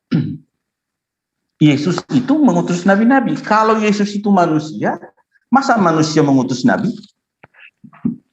Matius 23 ayat 1, maka berkatalah Yesus kepada orang banyak dan kepada murid-muridnya dan katanya, ayat 34, sebab itu lihatlah aku mengutus kepadamu nabi-nabi, orang-orang bijaksana dan ahli-ahli Taurat. Separuh di antara mereka akan kamu bunuh dan kamu salibkan.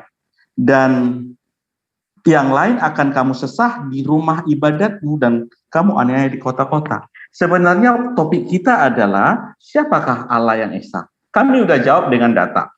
Dan data itu tertulis di Alkitab. Kalau Pak Ustadz Juma, Ustadz Tata semua yang Muslim menerjemahkan lain, silahkan, nggak masalah. Nggak harus berdebat seperti Pak Abdon tadi. Dan itu ada tadi ahli bahasa menyelidiki kata-kata asli. Perkataan Yesus kepada yang menyelidiki itu tertulis di Yohanes 5 ayat 39 sampai 40 katanya, kamu menyelidiki kitab-kitab suci sebab kamu menyangka bahwa olehnya kamu mempunyai hidup yang kekal. Tetapi walaupun kitab-kitab suci itu memberi kesaksian tentang aku, namun kamu tidak mau datang kepadaku untuk memperoleh hidup itu. Terus di Yohanes 10 ayat 28 Yesus jelas berkata bahwa dan aku memberikan hidup yang kekal kepada mereka dan mereka pasti tidak bisa binasa. Aku memberikan hidup yang kekal kepada mereka dan mereka pasti tidak akan binasa sampai selama-lamanya.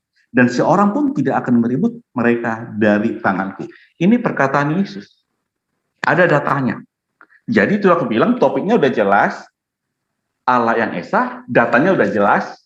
Tetapi kalau pemahaman bapak-bapak yang ada di grup ini berbeda, kami juga tidak bisa memaksakan pemahaman yang kami pahami sesuai dengan yang tertulis. Yang jadi masalah adalah ada kitab suci kami yang kami hargai, kami hormati, kami mengerti, kami pahami, kami lakukan.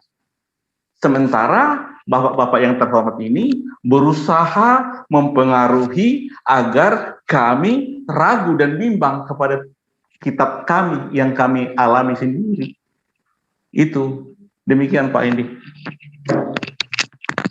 Terima kasih. Siapa yang mau menanggapi ini? Saya Bang Handi. Ya, silakan. Iya.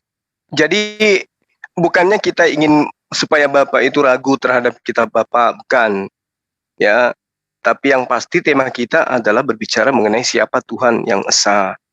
Ketika kita berbicara mengenai Tuhan yang Esa, berarti kita berbicara mengenai Tuhan yang satu. Sementara Tuhan Bapa kan ada 3, Pak. Atau Anda sudah mau mengatakan bahwa Tuhan Anda satu? Tuhan Bapa kan 3. Ada roh, ada berbentuk manusia, dan yang satu lagi ada berbentuk burung merpati. Kan 3. Lalu kemudian yang 3 ini dianggap satu. Nah, di situ problemnya, Pak. Karena sesuatu yang mengatakan dirinya 2, ya, dan berbeda dengan sesuatu yang lain, Anda imani itu adalah satu. Kenapa? Karena Anda lebih mengedepankan iman daripada akal. Kenapa saya mengatakan? Coba kita lihat dalam Yohanes 8, Pak. Apa yang diterangkan oleh Yesus di situ? Apakah dia satu dengan Bapa? Atau Yesus itu beda dengan Bapa? Coba kita lihat di dalam Yohanes 8 nomor 17, nomor 18, nomor 19. Di dalam kitab Tauratmu tertulis bahwa kesaksian 2 orang adalah sah. Kenapa 2 orang ini yang menjadi acuan Yesus dalam menjabarkan tentang dirinya? Dia sedang menerangkan tentang dirinya loh. Dan yang ketika Yesus menerangkan tentang dirinya kepada Bani Israel, sekali lagi saya katakan, Pak, ini Yesus ketika dia berdialog, dia sedang berdialog dengan orang Israel, bukan orang Kristen. Orang Kristen itu di Antioquia, Pak. Jarak Antioquia dengan Yerusalem itu jauh. Jadi Yesus pengajarannya, itu muatannya, objek siswanya adalah Bani Israel. Kalau Bapak paham, orang-orang Bani Israel itu, Pak, di dalam pemahaman keagamaannya, mereka itu memahami tauhid, satu Tuhan. Sama seperti Islam. Nah, ketika Yesus datang kepada mereka, dia katakan bahwa di dalam kitab Tauratmu. Taurat itu kan kitabnya Bani Israel, bukan kitabnya Kristen. Berarti objek daripada lawan bicara Yesus ini adalah penganut Torah. Di dalam kitab Tauratmu ada tertulis bahwa kesaksian dua orang adalah sah. Data selanjutnya, akulah yang bersaksi tentang diriku, satu, dan juga Bapa, dua, yang telah mengutus aku bersaksi tentang aku. Nah, di situ ada berapa saksi, Pak? Dua, Pak. Dua saksi di situ. Satu manusia, satu Tuhan. Satu Khalik, satu makhluk. Itu pernyataan Yesus. Kayak begitu cara memahami ya literasi yang ada, yang seharusnya. Jadi bukan kami ingin menjauhkan dari kitab Anda, tetapi Anda menutup diri terhadap kitab Anda, lalu kemudian membesar-besarkan iman yang Anda imani, yang Anda pahami. Bukan dikatakan dalam kitab Tauratmu ada tertulis bahwa kesaksian dua orang itu sah. Kenapa Yesus mengatakan dua saksi? Karena Yesus ingin mengatakan dirinya dan Bapa itu adalah dua pribadi yang berbeda. Ini bukan saya asumsi, Pak. Ini dalil di kitab Bapa. Tapi karena memang dasarnya Bapa didoktrin untuk menuhankan Yesus, maka mau tidak mau Anda akan memperjuangkan Yesus adalah Bapa itu sendiri. Tapi ternyata Yesus menerangkan apa? Kalau Bapa boleh saya katakan, andaikan saja kita bisa meminjam rasa malu, harusnya ya rasa malu itu dipinjam. Karena yang kita oknumkan, yang kita imani menjadi satu dengan Bapa itu ternyata sering kali mengatakan dirinya berbeda dengan Bapa. Aku tidak dapat berbuat apa-apa dari diriku sendiri. Aku datang bukan atas kehendakku sendiri. Aku pergi kepada Bapakku. Bapakku lebih besar daripada aku. Dia yang telah mengutus aku dan seterusnya. Dua kesaksian, aku dan juga Bapakku yang bersaksi tentang aku. Tapi karena iman, apapun jadi. Jadi kita tidak perlu bergulat antara kata ahad dengan ehad, dengan wahid dan seterusnya. Nggak perlu. Data-data yang sudah diterjemahkan aja itu sudah gamblang sekali dijelaskan di situ. Jadi ini bukan antara saya yang ingin menjauhkan Bapak dari kitab Bapak, tapi antara ajaran Yesus dan Bapak. Ini Yesus versus Pak Dokter. Gitu loh, Pak. Yesus bertuhan ketika dia datang, Pak, kepada Bani Israel. Itu pasti. Yesus tidak mungkin adalah seorang ateis. Dia bertuhan. Dia menyembah kepada siapa? Menyembah kepada esensi tauhid satu Tuhan. Siapa dia? Dia yang disebut dengan sebutan Bapa. Itu. Lalu kemudian tadi saya ingat Bapak mengatakan Bapa itu bukan Allah Subhanahu wa taala. Bapak keliru. Tuhannya Yesus itu, Pak, adalah esensi yang maha suci lagi maha tinggi. Dalam bahasa Arabnya disebut Subhanahu wa taala. Itu. Kecuali kalau Anda ingin membawa konsep dari barat, Tuhan itu ternoda, lahir di kandang binatang, kemudian dibunuh oleh manusia, kemudian dia makan seperti manusia dan seterusnya. Yaitu dia tidak maha suci di situ, dia tidak maha tinggi. Kecuali Anda ingin menuhankan manusia yang tidak tahu kapan hari kiamat, betul, dia bukan Subhanahu wa taala. Tapi Tuhannya Yesus yang disembah dan yang mengutus Yesus itu maha suci lagi maha tinggi, yang kemudian dibahasa Arabkan Subhanahu wa taala.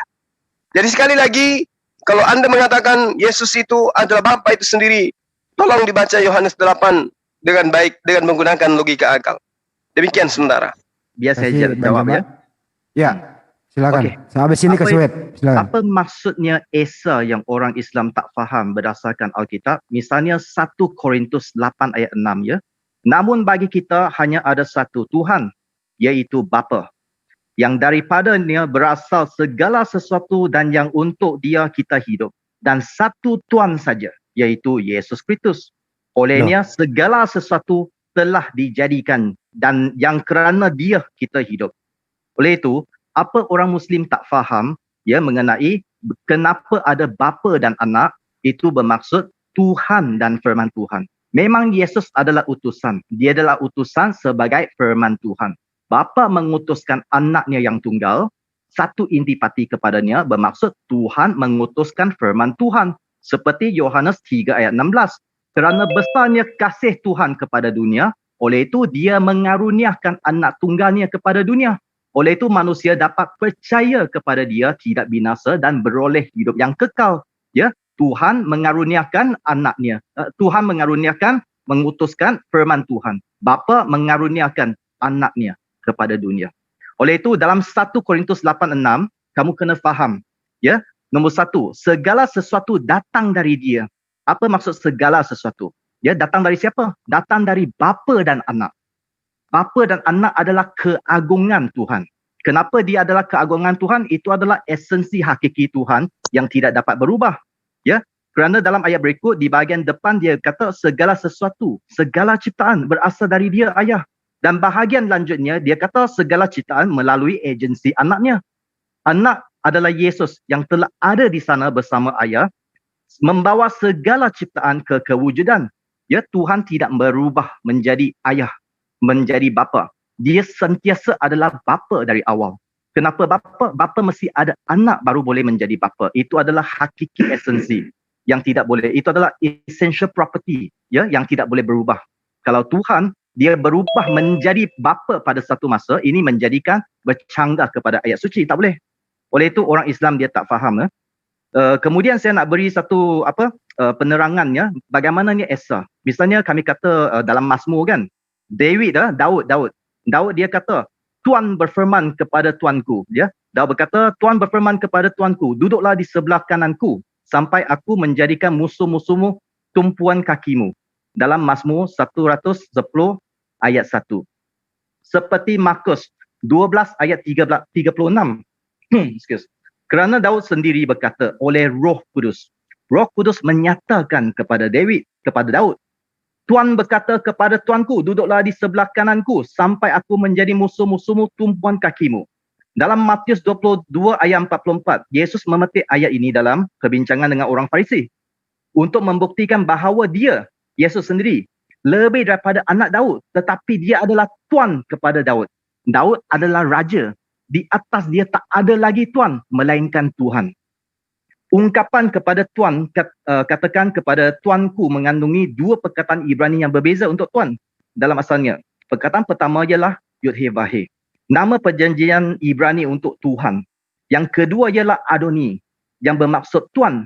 Oleh itu, jadi dalam Mazmur 110 ayat 1, Daud menulis begini. Yud-Heh-Vah-Heh berfirman kepada Adoniku. Untuk lebih memahami penggunaan Yesus terhadap Mazmur, ya, 100 ayat 1. Kita dapat lihat identiti setiap tuan itu ada dua tuan secara dua peribadi. Tetapi Tuhan itu satu. Esa. Sekian. Terima kasih. Yang mau menanggapi? Muslim? Mungkin saya menanggapi sedikit terkait dengan ehad itu, Bang Andi, ya? Ya. Oke. Di sini kita coba cross check lagi ehad menurut pemahaman Judaism berdasarkan kamus yang valid, Cairo Lexicography, gitu kan? Nah, mari kita lihat juga berdasarkan dalil dan prinsip keimanannya Yahudi. Itu biar pas. Nah, kita lihat ya. Di dalam kamus Klein Dictionary, salah satu karya leksikografi dari Judaism yang valid, ya. Saya kutip langsung dari sifaria.org, ya. Nah, di situ ehad dalam Aramaiknya khat, dalam bahasa Arabnya adalah ahad. Nah, kata ehad menurut kebahasan itu sendiri yang dimana dimaknai satu entitas yang di dalamnya tidak boleh terdapat unsur keserikatan, unsur kejamakan maupun segala hal yang memang terkait di dalamnya. Tapi satu benar-benar satu, yang dimana tidak boleh ada unsur keserikatan atau kejamakan di dalamnya. Nah, hal tersebut bisa kita perkuat lagi pada Devarim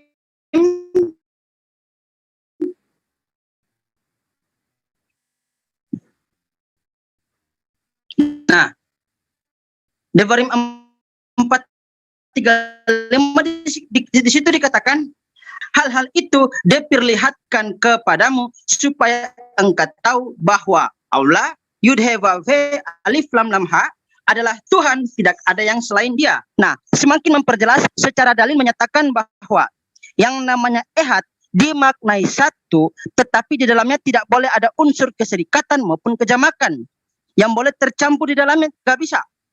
Karena secara prinsip iman Yahudi dalam 13 prinsip keimanan Yahudi dalam karyanya Rabbi Moshe bin Maimon, dikatakan, aku percaya dengan keyakinan penuh bahwa Sang Pencipta Hashem, terpujilah namanya, tidak berwujud. Sorry, nomor 2 ya. Aku percaya perhatikan Pencipta Hashem, Yudhe Vavhe, terpujilah namanya adalah satu dan tunggal, bahwa tidak ada kesatuan dalam hal apapun seperti dia, dan bahwa dia sendiri adalah Tuhan kita dulu, sedang, dan akan ada. Nah, jadi sangat jelas secara kebahasaan, secara pendekatan dalil, maupun secara pendekatan keimanan, yang dimana kata echad, khat, dalam bahasa Aramaiknya atau dalam bahasa Arab adalah ehad, dimaknai satu, tetapi di dalamnya satu tersebut tidak ada unsur kesedikatan dan unsur kejamakan. Dan hal ini ya bisa dikatakan dan 100% murni adanya titik temu pemahaman keesaan Tuhan dalam Judaism maupun Islam. Ya, dalam Judaism dikatakan Shema Israel Hashem Eloheinu Hashem Echad, dan juga dalam Islam dikatakan Qul huwallahu ahad, menunjukkan sekali lagi sangat sempurna bahwa tauhidnya orang-orang Yahudi dan umat-umat Islam tidak bertentangan hingga hari ini. Demikian. Saudara. Oke, makasih. Sebelum ke tim Muslim, biar adil ya. Mau ditanggapi tim Kristen? Silakan. Esa itu apa sih? Siapa sih yang esa itu? Kembali ke topik ya. Silakan. Dokter Adi apa Bro Hansen Malaysia?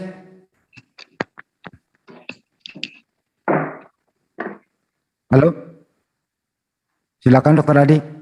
Baik, jadi teman saya nggak bicara, saya bicara tentang Pak Ustadz Juma tadi. Jadi yang saya pahami, yang saya ikuti YouTube-nya Pak Juma adalah menampilkan, menonjolkan ayat-ayat yang seolah-olah ya Yesus itu sama Bapa itu tidak satu. Jadi esa atau satu. Jadi di sorga itu Bapa, Firman, Roh Kudus itu satu. Jadi Allah yang satu itu adalah Bapa, Yesus, Firman, dan Roh Kudus. Sama seperti saya, Adi, memiliki roh, jiwa, dan tubuh. Saya ini satu. Itu. Saya satu. Tetapi saya memiliki roh, jiwa, dan tubuh. Serupa, tapi tidak sesederhana itu. Jadi karena firman yang disampaikan kepada bangsa Israel melalui nabi-nabi, nabi di situ penyampai firman ditolak, makanya dia sendiri turun menyampaikan firman dalam rupa manusia. Jadi selama di dunia Yesus itu manusia untuk menyampaikan firman. Itu yang harus digarisbawahi. Jadi tentang Yohanes 8 tadi ada dua kesaksian. Ya memang Bapa yang bersaksi tentang Yesus, Bapalah yang mengutus, dan yang bisa menerima itu adalah murid-murid Yesus. Segala firman yang disampaikan itu mereka telah terima. Murid Yesus itu menerima, dan yang menerima itulah yang menyampaikan lagi kepada orang-orang yang percaya kepada kesaksian itu. Jadi setelah tadi siapakah Allah yang esa itu, saya udah jawab dengan dalil tadi. Walaupun dibantah, itu tidak masalah bagi saya. Inilah hidup yang kekal itu, yaitu bahwa mereka mengenal Engkau satu-satunya Allah yang benar. Siapakah Allah yang benar itu? Engkau. Siapakah Engkau di situ? Bapa. Oke, yang kedua, dan mengenal Yesus Kristus yang telah Engkau utus. Dan di 1 Yohanes 5 dikatakan tadi bahwa Yesus adalah Allah yang benar dan hidup yang kekal.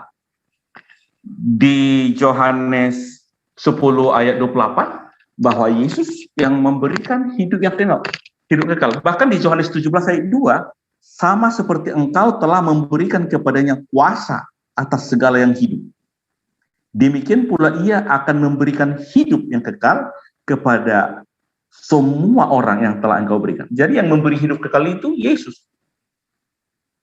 Jadi hidup kekal itu adalah mengenal Bapa satu-satunya Allah yang benar dan mengenal Yesus yang diutus.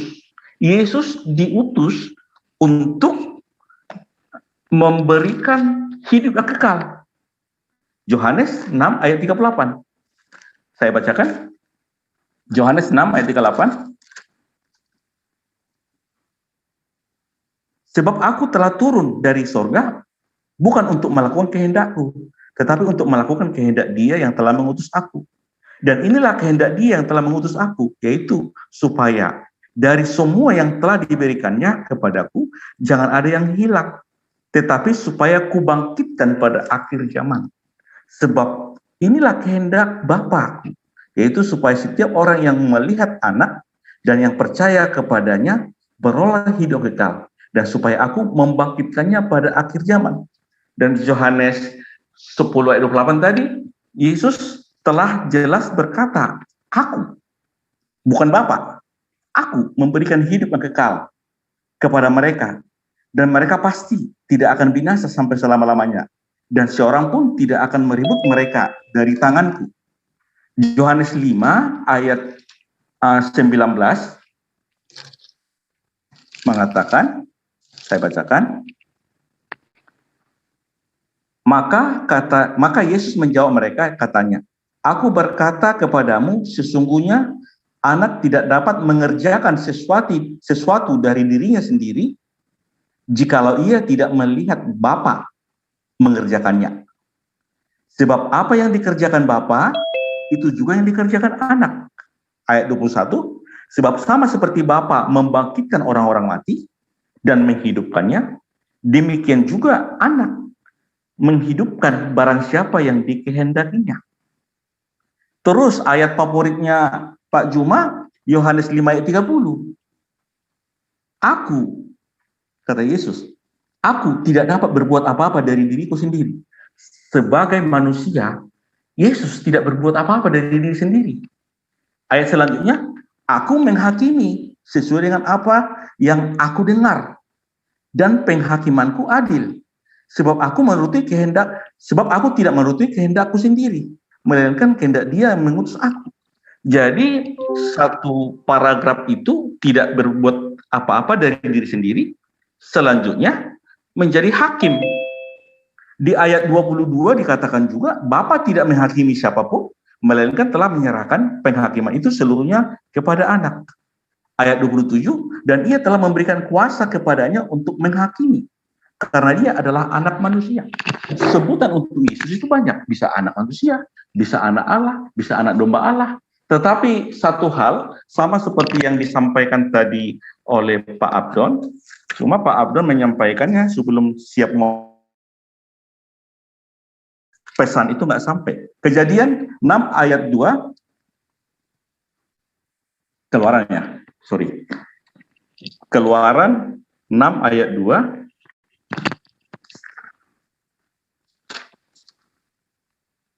mulai 1. Selanjutnya berfirmanlah Allah kepada Musa, akulah Tuhan. Ayat 2, aku telah menampakkan diri kepada Abraham, Ishak dan Yakub sebagai Allah yang Maha Kuasa, tetapi dengan namaku, Tuhan, aku belum menyatakan diriku. Jadi nama Tuhan itu belum dinyatakan di perjanjian lama. Lalu di Yohanes 1 ayat 18 mengatakan, tidak seorang pun yang pernah melihat Allah, tetapi anak tunggal Allah yang ada di pangkuan Bapa, Dialah yang menyatakannya. Jadi nama Tuhan di perjanjian lama itu belum dinyatakan oleh Tuhan. Tetapi yang menyatakan itu adalah Yesus sendiri. Di Yohanes 17 ayat 6 itu, namamu telah kuberikan kepadaku. Yohanes 17 ayat 11, 12, namamu telah engkau keberikan kepadaku. Makanya terjawablah sudah, siapakah Allah yang esa itu? Yesus Kristus itulah Allah yang benar, Allah yang esa itu. Demikian Pak Hendy. Terima kasih. Yang mau menanggapi Muslim siapa? Bang Jumba sepertinya. Oke. Panggil. Adinda Tahta gimana? Ya saya sedikit aja Bang. Oke, silakan. Jadi gini ya, memang kita ini kan ajaran samawi ya. Memang tanda-tandanya samawi dengan di luar samawi itu. Tuhan itu, Esa itu ya satu. Seperti yang Sueb sampaikan, ya tidak ada kesatuan gitu, nggak ada. Nah bedanya dengan orang-orang di luar samawi. Ya yang namanya Tuhan itu ya nggak mau satu gitu loh. Makanya kalau di daerah-daerah manapun ya, misal di Mesir ya ada Herus, Osiris, dan Isis, ada Brahma, Siwa, Wisnu, di Yunani ada Zeus, Hera, dan Athena, Roma juga ada Jupiter, Juno, dan Minerva. Bahkan di Arab ada Lata, Uzza, Manat. Mereka mengatakan itu Tuhan yang turun. Jadi tanda-tandanya ajaran di luar samawi, pertama, dia tidak mau Esa itu satu seperti ajaran Musa dan Yesus. Ya maunya ada lagi satu bagian gitu ya. Yang kedua, Tuhan itu harus turun seperti dewa-dewa. Jadi apa yang disampaikan oleh Pak Dokter benar, tapi bukan ajaran Yesus atau ajaran samawi. Itu ajaran di luar samawi, bukan ajarannya para nabi. Sehingga kami ya maklumin aja. Karena tanda-tandanya kami sudah tahu bahwa yang namanya nabi-nabi samawi itu, mereka menerima firman, mengaku utusan, mengenalkan Tuhan yang benar. Makanya kata Yesus, hidup yang kekal itu pasti mentuhankan Allah. Sehingga barang siapa yang percaya kepada dia, iya kami juga percaya. Sebagai apa? Sebagai utusan pengakuan Yesus. Jadi hidup yang kekal itu jangan pede bahwa percaya kepada Yesus, hidup yang kekal. Walaupun saya percaya, tapi kepercayaan saya sesuai apa yang disampaikan oleh Yesus, yaitu mentuhankan Allah. La ilaha illallah, ya kalau dalam Islam, Muhammad utusannya Allah. Andaikan saya di zamannya Yesus, hidup yang kekal mengenal satu-satunya Allah. Yesus sebagai utusan. Itu hidup yang kekal sama seperti Islam. Gitu ya. Jadi itulah bedanya samawi dengan di luar samawi gitu. Oke, lanjut. Oke, saya jawabkan ya. Ya. No, so macam ini. Nah, ada satu perbezaan di antara tauhid dan ketuhanan Esa dari Alkitab ya. Nah, dua-dua pun mengklaim Tuhan itu satu. Tuhan dalam Alkitab ialah satu kewujudan, tiga pribadi. Jamak dalam tunggal. Kalau dalam tauhid adalah satu kewujudan, satu pribadi. Hanya tunggal tanpa bentuk jamak. Misalnya, bezanya, nah, satu kewujudan, tiga pribadi, bagaikan satu bulatan ada X, Y, Z. Kalau yang tauhid tu, dia satu bulatan hanya ada satu X. So, katakan kalau dalam keabadian Tuhan tu bermaksud sebelum ada makhluk berwujud ya, sebelum ciptaan bermula. Hanya Tuhan yang satu itu berwujud. Apa yang berlaku? Tuhan itu ada sifat berkomunikasi. Bagaimana Tuhan berkomunikasi? X dia berkomunikasi dengan Y dan Z. Y berkomunikasi dengan X dan Z. Z berkomunikasi dengan X dan Y. Itu adalah satu keesaan yang sempurna. Ya, kalau kami kata seperti satu bulatan, seperti satu X, ya itu adalah satu kewujudan, satu pribadi. Maka X berkomunikasi dengan siapa? Dia tidak dapat memuat ke dalam keabadian kepada terma sifat Tuhan yang khas. Kedua, dia tak dapat ada kasih abadi. Ya, kalau you kata X dia mengasihi Y dan Z. Y dan Z secara penerima kasih dan pembalas kasih kepada X. Y mengasihi X dan Z. X dan Z sebagai penerima kasih dan pembalas kasih kepada Y. Kalau Z mengasihi X dan Y, X dan Y menjadi penerima kasih dan pembalas kasih kepada Z. Oleh itu adalah kesempurnaan. Ya, dia ada saling kasih mengasih. Kasih abadi tidak terpulang kepada makhluk. Kalau hanya satu X seperti yang ditafsirkan oleh Islam, itu menjadi masalah. Siapa yang dia mengasihi? You tak boleh kata, aku mengasihi diriku. Oleh itu, aku adalah maha mengasihi. Tak boleh, itu tak berfungsi. Penjelasan itu tak sah, tak terjadi. Ya, misalnya saya kata, saya adalah dermawan. Siapa yang saya derma? Saya memberi dermaku kepada penerima derma. Maka derma itu berfungsi dan bolehlah aku mengatakan diriku adalah dermawan. Kalau aku kata aku adalah dermawan, disebabkan aku derma kepada diriku, itu tidak sah, tak berfungsi. Sekian. Oke. Boleh saya tanggapi, Bang? Sedikit. Oh. Si Banyuma dulu ya, Dok. Biar. Iya. Saya tadi ya melihat apa yang kemudian Pak Dokter sangat-sangat memaksakan Yesus itu adalah pengutus itu sendiri. Nah, lalu kemudian Pak Dokter mengambil daripada contoh terhadap dirinya sendiri. Jadi Tuhan kemudian dianalogikan dengan makhluk. Jiwa, tubuh, dan roh. Satu hal yang mesti dipahami di sini. Ini iman. Bukan data ilmiah. Ya. Kalau Anda mengatakan Yesus Bapa dan Roh Kudus itu sama seperti jiwa, tubuh, dan roh Anda. Sekarang pertanyaannya adalah, yang mana di antara tiga dari bagian dari tiga unsur yang ada pada diri Anda yang bisa Anda utus menjadi pribadi lain? Bisa enggak jiwa Anda utus menjadi pribadi lain? Bisa enggak tubuh Anda menjadi pribadi lain? Anda utus, memisah dari diri Anda.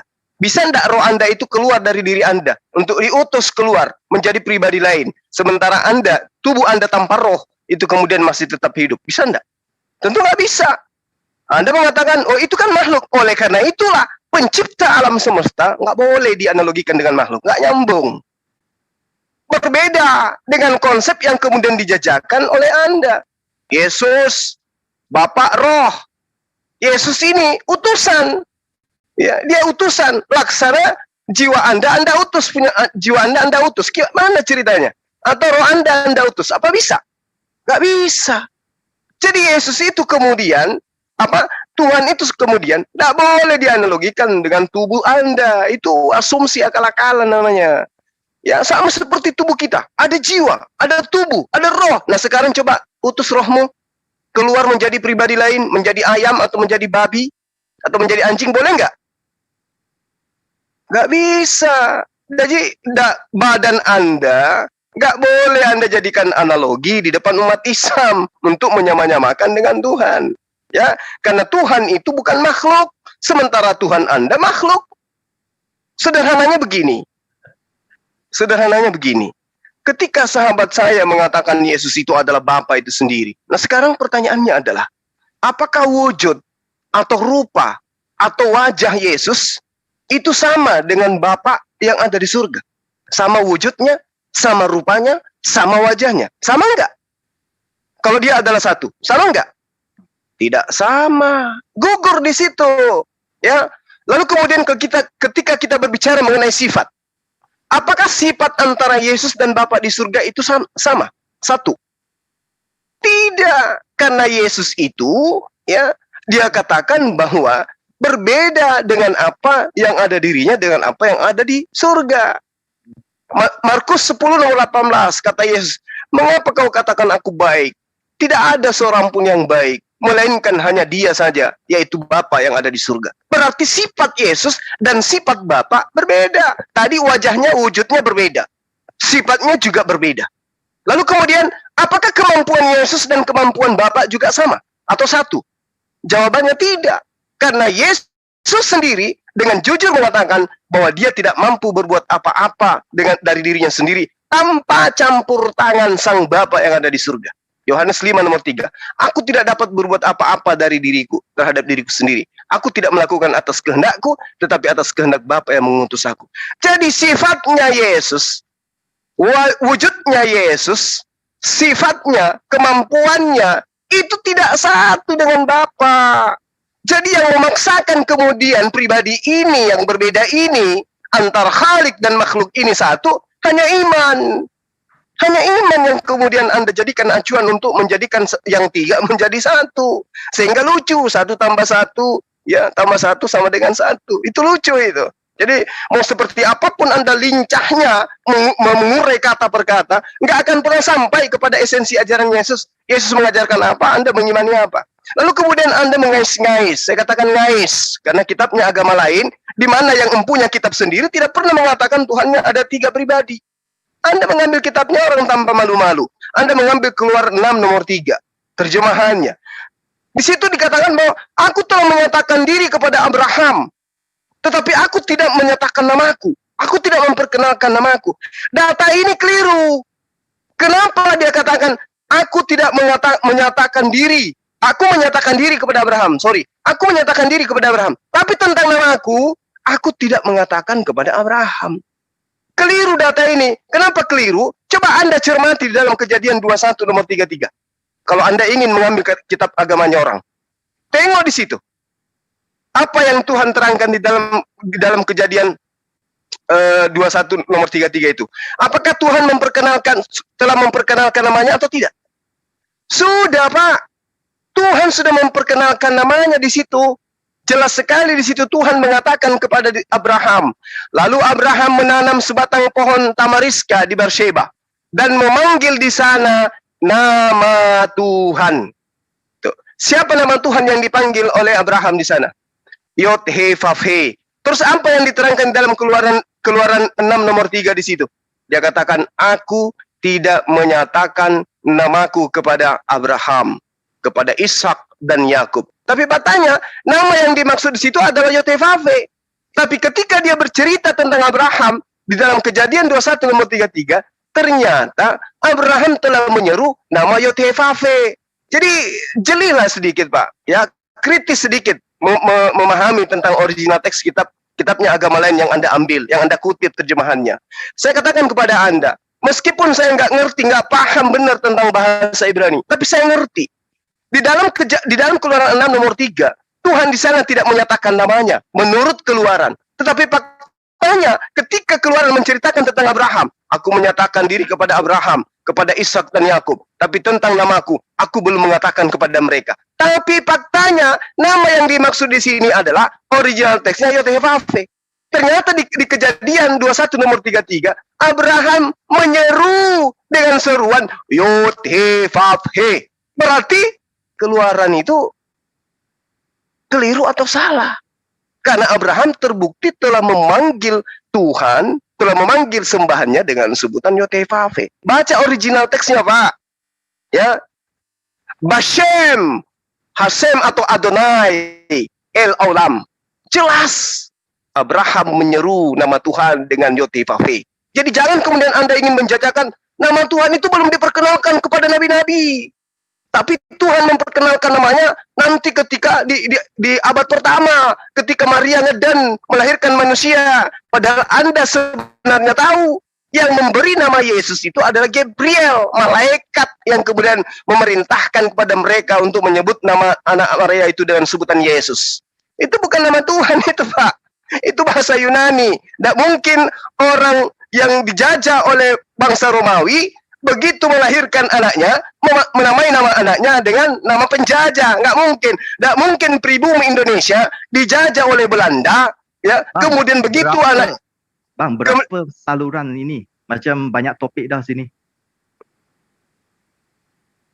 Kemudian ketika anaknya lahir, menamai nama anaknya dengan nama penjajah. Nggak mungkin, ya. Untuk orang Malaysia ini, yang cacat logika ini, ya. Coba Anda terangkan kepada saya. Oke, sekarang saya terangkannya. Nombor 1. Tunggu, sabar.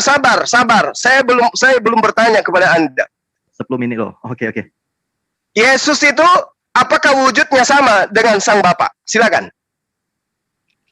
Nah, nombor 1, apa yang kamu tak faham bukan kami kata. Enggak, jangan nuduh saya nggak paham. Sekarang jangan jualan cendol di sini. Saya tanya sama Anda, apakah wajahnya Yesus apakah wajahnya Yesus dengan wajah Bapa itu sama? Jadi siapa panggil saya jawab? You panggil saya jawab kan? Saya cakap, kenapa kamu potong? Kamu panggil saya jawab, saya cakap lah. Saya minta jawabannya yang sesuai pertanyaan, bukan jualan cendol. Ngerti? Jangan marah dulu. Sekarang saya nggak marah. Saya cuma nggak suka jualan obat. Saya nggak suka berdebat dengan orang yang suka nipu-nipu. Ngerti? Saya nggak suka penipu, kawan. Saya nggak suka pendusta. Saya tanya sama Anda, apakah wajahnya Yesus dan wajahnya Bapak sama? Apa jawaban Anda? Oke, saya cakap kamu diam ah. Oke, boleh ya? Saya nggak akan diam kalau Anda menipu. Ngerti? Masalahnya saya nak cakap, saya nak jawab. Saya minta pertanyaannya Anda pakai nipu-nipu. Kamu belum berhenti bercakap. Bagaimana saya menjawab? Saya minta Anda menjawabnya tanpa nipu-nipu. Apakah wajah Yesus dan wajah Bapak yang di langit itu sama? Silakan. Oke, kamu diam ah. Terima kasih ya. Sekarang saya jawab. Saya tidak akan diam kalau Anda nipu-nipu. Karena ini disaksikan ribuan umat Islam di Indonesia. Ngerti? Kamu teruskan cakap saja. You teruskan. Sebab saya tak mampu jawab. Awak terus bercakap. Bukan saya tak. Silakan Anda jawab. Kalau nipu-nipu diganti sama yang lain. Silakan. Oke, kalau you kata silakan, maka aku jawablah. Sekarang ya. Sekarang saya jawab. Tapi jangan pakai nipu-nipu ya. Oke, jawab. Oke, saya beri satu analogi dulu, ya. Nah, apa itu matahari? Apa itu matahari? You boleh tak senyap? Terima kasih. Saya tanya, apakah wajah Yesus yang ditampar itu sama dengan wajah Bapa yang ada di surga? Adik, faham tak adik? Bukan masalah saya tak sudi menjawab. Masalahnya ialah jangan jualan obat. Kalau sudah KO, mundur. Kamu tak Jangan jualan obat. You tak ada kesabaran. Saya justru harus mengatakan jangan Anda jualan obat. Sekarang kamu bercakap, kamu mengacau, interference, faham tak? Saya sedang bercakap. Jangan-jangan kamu nggak ngerti wajah Yesus apa? Ya, kalau saya cakap, kamu boleh tak tolong bekerja sama, tolong diam sebentar boleh tak? Ya silakan, tapi jawabnya. Jauh-jauh dari Malaysia cuma datang jualan obat. Okey. Ya. Saya beri satu penjelasan dulu ya. Saya tak perlu tuduh orang ataupun mengutuk orang lain. Sebentar. Pertanyaannya Anda ngerti pertanyaan? Saya erti pertanyaan, tetapi saya kena beri penerangan untuk bisa diulang dulu pertanyaannya, bisa diulang dulu biar nggak salah jawab. Ya, sebab adik Muslim itu dia tak faham, dia ingat kami pertanyaannya sederhana, Yesus itu punya wajah. Nah, tengok orang Islam dia suka main macam tu. Beberapa orang dia bully satu, ini orang cakap, itu orang cakap. Saya tidak bully Anda, ini pertanyaan tentang tauhid, tentang keesaan Tuhan. You bully mengenai, mengacau saya menjawab, giliran saya menjawab, kamu mengacau. Ya, biarkan dia Banyu jawablah. Kasihan, biarlah. Ayo jawab. Okey, macam ni. Nah, bagaikan matahari matahari bukan yang kami memahami adalah satu bentuk seperti gunung ganang batu bata menjadikan satu bentuk matahari. Matahari itu adalah helium, hidrogen dan cahaya matahari. Yang cahaya matahari semua helium dan apa? Saya tanya wajah kok larinya ke matahari, piye Thomas, Mas? Tak apalah, you cakaplah, you cakap. Kamu jualan kepiting di Sarawak sana, jangan di sini. Nah, sebab kalau orang Islam dia sentiasa nak mempelajari sesuatu yang telah dipelajari, mereka tak dapat meningkat. Itu kenapa ada Halo, wajah Yesus itu manusia. Kamu tinggal terangkan aja dulu, nggak usah jualan obat. Ada kesabaran untuk mendengar, adik. Bukan. Saya ini sudah cukup sabar loh. Melayani kalian dari tadi, membahas tentang Esa, tapi yang kalian uraikan itu 3 orang, 3 pribadi. Ngerti enggak? Tapi you punya mulut macam 7-Eleven, tak boleh tutup. Iya, karena kamu sedang menipu orang. Ditanya apa, kau jawab apa? Saya sedang menjawab. Saya sedang tanya, wajahnya Yesus itu sama enggak dengan wajah Bapa yang ada di langit? Tak sama. Nah, berarti enggak Esa kan? Enggak satu kan dia? Udah selesai. Ya, itu kenapa aja. Tak sama? Kenapa tak sama? Kamu Ya. tak tahu. Ya silakan, alasannya apa? Ya, itu kenapa tidak sama? Nah, itu baru Anda boleh lanjut kayak gitu dong dialognya. Ya. Oke, lanjut. Kenapa tidak sama? Lanjut. Okey, pertama macam ni. Yang kami kata yang sama adalah intipati yang sama. Yang tak sama adalah peribadinya tak sama. Misalnya sebuah pokok, dia ada akar, ada ranting, ada daun ya. Akar, ranting dan daun tiga tak sama. Ya, akar dia tak sama dengan ranting, tak sama dengan daun tak sama dengan akar dan ranting tak sama dengan akar dan daun. Tetapi tiga ini adalah satu atom. Atom itu satu yang sama. You tak boleh pisahkan atom dia. Ya, oleh itu dia adalah satu yang sama dalam sesuatu aspek dan tak sama dalam peribadi aspek. Faham tak? Oleh itu kami kata anaknya bukan bapa secara peribadinya, tetapi adalah satu intipatinya. Misalnya kami kata analogi tadi matahari ya. Nah, matahari dia ada helium, ada hidrogen, ada cahaya matahari. Ini adalah satu matahari. Ya, yang datang untuk menumbuhkan tumbuh-tumbuhan yang berinteraksi dengan tumbuh-tumbuhan adalah cahaya matahari. Cahaya matahari yang menyebabkan tumbuh-tumbuhan itu menumbuh. Yesus bagaikan cahaya ini. Bukan satu matahari masuk ke dalam dunia. Lepas tu menyebabkan tumbuh-tumbuhan itu menumbuh. You tak boleh kata satu matahari, dia punya helium, dia punya hidrogen, satu kaligus masuk ke dalam dunia. Bukan. Cahaya matahari itu yang masuk ke dalam dunia, yang menyebabkan tumbuh-tumbuhan menumbuh. Yang kamu rasa panas adalah cahaya matahari. Bukan kamu merasa helium. Oleh itu kamu tak faham. Ya, bagaimana kami kata dalam satu itu boleh bentuk jamak. Sekian. Kalau itu saya ngerti itu. Kalau itu saya paham.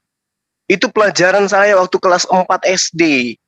Ini kita berbicara mengenai pencipta. Lagi-lagi kamu analogikan dengan makhluk. Tuhan kamu itu pernah dilahirkan dan dia manusia. Ini yang jadi masalah. Dalam surah 28 ayat 30, Allah mengatakan kepada Musa, Musa datang ke sini di taman tua.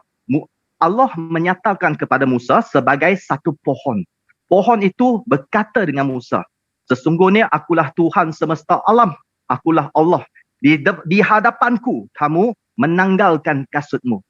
Sungguh jelas Musa di hadapan Musa ialah Allah, tetapi Allah menyatakan dirinya sebagai pohon. Dari pohon itu sebut, di hadapanku kamu tanggalkan kasutmu. Oleh itu jangan kamu kata Allah dia tak boleh mencari atau meminjam sesuatu bentuk dari sifat fizikal dunia kami untuk menyatakan kepada manusia. Boleh. Kalau Tuhan dia nak pinjam angin, dia boleh jadi angin. Lepas tu dia nyatakan. Dia nak jadi api, boleh. Dia nak jadi pokok, boleh. Dia nak jadi jasad manusia pun boleh. Okey. Sedikit Kanda. Ini orang ini harus ditatar dia ini supaya tahu diri. Kamu membawa-bawa Nabi Musa. Nah, sekarang kamu ngambil kitabnya Bani Israel tanpa malu-malu. Buka Keluaran sekarang. Kamu punya Bible? Buka kitabmu Keluaran nomor 3. Baca nomor 2-nya. Keluaran 3. Baca nomor 2. Baca nomor 4. Baca nomor 5, nomor 6, nomor 7. Silakan. Tunjukkan. Dikatakan ya pada Sabar. Sekarang sabar. Giliran kamu yang sabar. Nah, tuh, lihat, baca. Keluaran 3 berapa? Keluaran 3 nomor 2 sampai nomor 7. Biar dia tahu yang datang itu malaikat, bukan Tuhan. Tak boleh bincang dah. Bahasa Indonesia aja, Ep. Ya. Bacain Kasih aja. bahasa Indonesia aja, dia nggak ngerti bahasa Ibrani dia. Bacain. Namanya juga. Tolong bacain, Ep. Lalu malaikat Allah, Malaach Hashem, menampakkan diri kepadanya dalam nyala api di tengah semak-semak. Moses melihat api menyala-nyala di tengah semak-semak itu, tetapi semak-semak itu tidak terlalap api. Pikir Musa, sebaiknya aku mendekat ke sana untuk mengamati hal hebat yang kulihat itu. Mengapa semak-semak itu terbakar? Ketika Hashem melihat bahwa Musa mendekat untuk mengamati, berserulah Hashem kepadanya. Dari tengah-tengah semak-semak itu, firman-Nya, Musa. Musa, jawabnya, ya ini aku. Nah, siapa yang datang di situ? Malaikat atau Tuhan yang datang? Malaikat di situ. Makanya Yesus itu mata dipakai dong belajar. Makanya Yesus dalam Yohanes 10 mengatakan nomor 34, 35, 36, siapapun yang diserahi tugas untuk menyampaikan firman Tuhan, maka dia adalah Allah. Makanya mengaku Allah karena dia sebagai penyampai firman. Mata itu dipakai. Ya. Kemudian kalau Anda gengsi menggunakan kitabnya Bani Israel, pakai kitab Anda Kisah Para Rasul 7. Di situ diterangkan yang datang kepada Musa memberikan Taurat itu malaikat, bukan Tuhan. Malaikat. Ya. Belajar itu penting, ya. Kisah Para Rasul 7 nomor 35, 38 dan 53. Tunjukkan aja satu perikop, deh. Biar kenyang dia. Iya, 1 tambah 1 tambah 1 aja belum lulus kok. Sabar Ki. Kelef. Kisah Para Rasul 7 nomor 35 coba bacakan deh biar dia sahabat kita ini paham. Oke. You cakap ya, you dengar baik-baik ya. Musa itu ditolak oleh orang Israel dengan berkata, siapa yang mengangkat engkau menjadi pemimpin dan hakim atas kami? Tetapi justru dialah yang diutus Hashem untuk menjadi pemimpin dan penyelamat melalui bantuan malaikat yang menampakkan diri kepadanya. Nah, yuk perhatikan ya, malaikat yang menampakkan diri kepadanya. Dalam semak duri. Jangan pakai mata, pakai telinga. Dari semak belukar itu. Nomor 38. Menampakkan diri kepadanya, itu kepada Moses. Nomor 38, Dek. Nah, Musa inilah yang berada di tengah-tengah kumpulan jemaat Israel di padang belantara bersama-sama dengan malaikat yang berbicara kepadanya. Saya ulangi, malaikat yang berbicara kepadanya. Ya, itu kan bentuk orang ketiga tunggal kepada Musa. Ya, jadi malaikat berbicara kepada Musa dan kepada semua nenek moyang kita di Gunung Sinai. Ia menerima firman-firman yang hidup untuk disampaikan kepada kita. Nomor 53. Satu lagi. Nomor 53. Ya. Bawa Quran, bawa Quran. Taurat. Belum Kamu sunat telah menerima hukum Taurat yang disampaikan oleh malaikat-malaikat akan tetapi kamu tidak mau menantinya. Nah, you perhatikan, you dengar oleh malaikat-malaikat akan tetapi kamu tidak mau menantinya. Cakap itu. Catat itu di telingamu. Oke, udah. Sueb, udah. Bang Juma silakan. Malaikat ya Bang Juma. Ya, jadi malaikat. Jadi tidak ada kemudian Bani Israel itu mengimani seperti kalian. Bani Israel itu tahu bahwa yang datang kepada Abraham, Musa, itu semuanya adalah malaikat yang ngaku sebagai Allah. Kenapa ngaku sebagai Allah? Karena sedang menyampaikan firman Allah. Makanya sering saya katakan, andai saja saya hidup di masa Yesus, ketika Yesus kemudian sekiranya mungkin dia naik ke atas puncak yang tertinggi, lalu kemudian dia teriak sekencang-kencangnya, wahai Subha, Zulkifli Abbas, ketahuilah, aku ini adalah pencipta langit dan bumi, tidak ada Tuhan selain aku. Saya tidak akan menganggapnya Tuhan. Kenapa? Nyata dia manusia. Tapi kenapa dia mengaku Tuhan semua? Dia sedang menyampaikan firman Tuhan. Tuyul. Pahami itu. Makanya kesaksiannya, dia katakan dalam Yohanes 5 nomor 36, pekerjaan yang aku lakukan tentang kesaksianku jauh lebih hebat, jauh lebih penting daripada kesaksian Yohanes.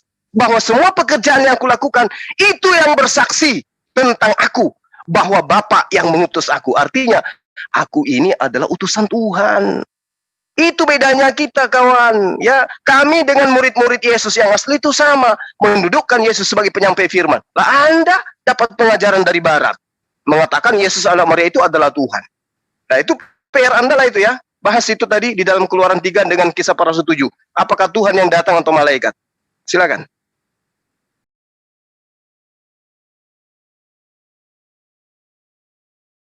Kalau Hansen silakan atau Pak Dokter Adi? Kabur Hansonnya. Oh, enggak, Hansen enggak. Dokter Adi, masih ada Dokter Adi mau disampaikan? Mas. Ya, Innalillahi wa inna ilaihi raji'un. Jangan ya. Silakan Dokter Adi.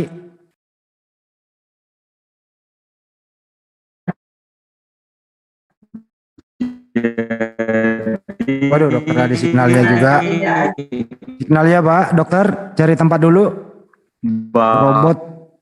Ngerobot suaranya. Bang Handi, itu ada Ustadz Ahmad Wakid, Bang Handi. Mungkin nanti sesi berikutnya mau nambahkan Bang Handi. Pasti dikasih kesempatan, mulai habis ini dulu, biarkan dulu dia. Sabar ya Ustadz.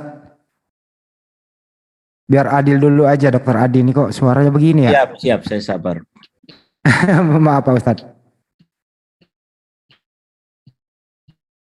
Sama Bang Bonar, sabar. Dokter Adi kok suaranya gini?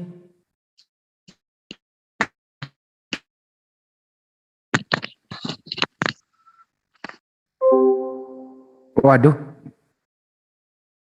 Terhubung Dokter Adi lagi sinyalnya nggak bagus. Ya silakan. Ya Dokter Adi silakan. Ya sambil menunggu perbaikan sinyal Dokter Adi ya. Kita beri kesempatan dulu ya ke Dokter Amba Wakid. Ustadz Amba Wakid. Baru ke Pak Bonar, silakan Ustadz. Iya, assalamualaikum warahmatullahi wabarakatuh. Waduh, senang saya diangkat jadi dokter ini barusan ini. Iya, jadi saya dengar tadi, sebenarnya saya ingin ngasih komen kepada orang Malaysia tadi itu, yang dia menerjemahkan Shema Israel itu tadi, dikatakan ehad itu adalah kesatuan. Nah, kalau memang itu kesatuan, maka orang Yahudi akan menganggap bahwa Tuhannya dia adalah kesatuan. Juga bisa jadi Tritunggal, Empat Tunggal. Ya, jadi itu enggak sama sekali tidak benar. Dalam segi bahasa pun tidak benar. Kalau kesatuan itu muttahidah. Kalau ahad itu artinya satu. Esa ya satu. Tapi sudah terjawab tadi. Yang kedua, Bang Handi, mungkin Ustadz Zuma dan guru-guru yang lain di sini. Ini saya buka kamera ya. Ini ada buku tipis, hanya 30 halaman. Buku ini menarik sekali. Tulisan dari Saksi Yehova. Judulnya ini. Bisa dibaca ya? Bisa. Haruskah Anda percaya kepada Tritunggal? Nah, di dalam buku ini sebenarnya saya akan bicara panjang, tapi nanti aja karena banyak teman-teman ya. Di dalam buku ini buku sudah ditanggapi oleh Bambang Nursena. Buku ini sudah ditanggapi oleh Bambang Nursena. Buku ini sangat jelas, gamblang sekali dan mudah sekali dimengerti tentang keesaan Tuhan. Sangat gamblang.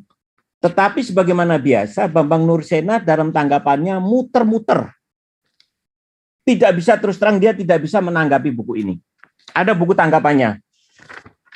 Kemudian nanti akan saya jelaskan, tapi saya berikan dulu waktu kepada yang lain dulu, mungkin juga nanti Dr. Adi masih mau bicara. Nanti saya minta diberi waktu lagi untuk berbicara sedikit tentang buku ini.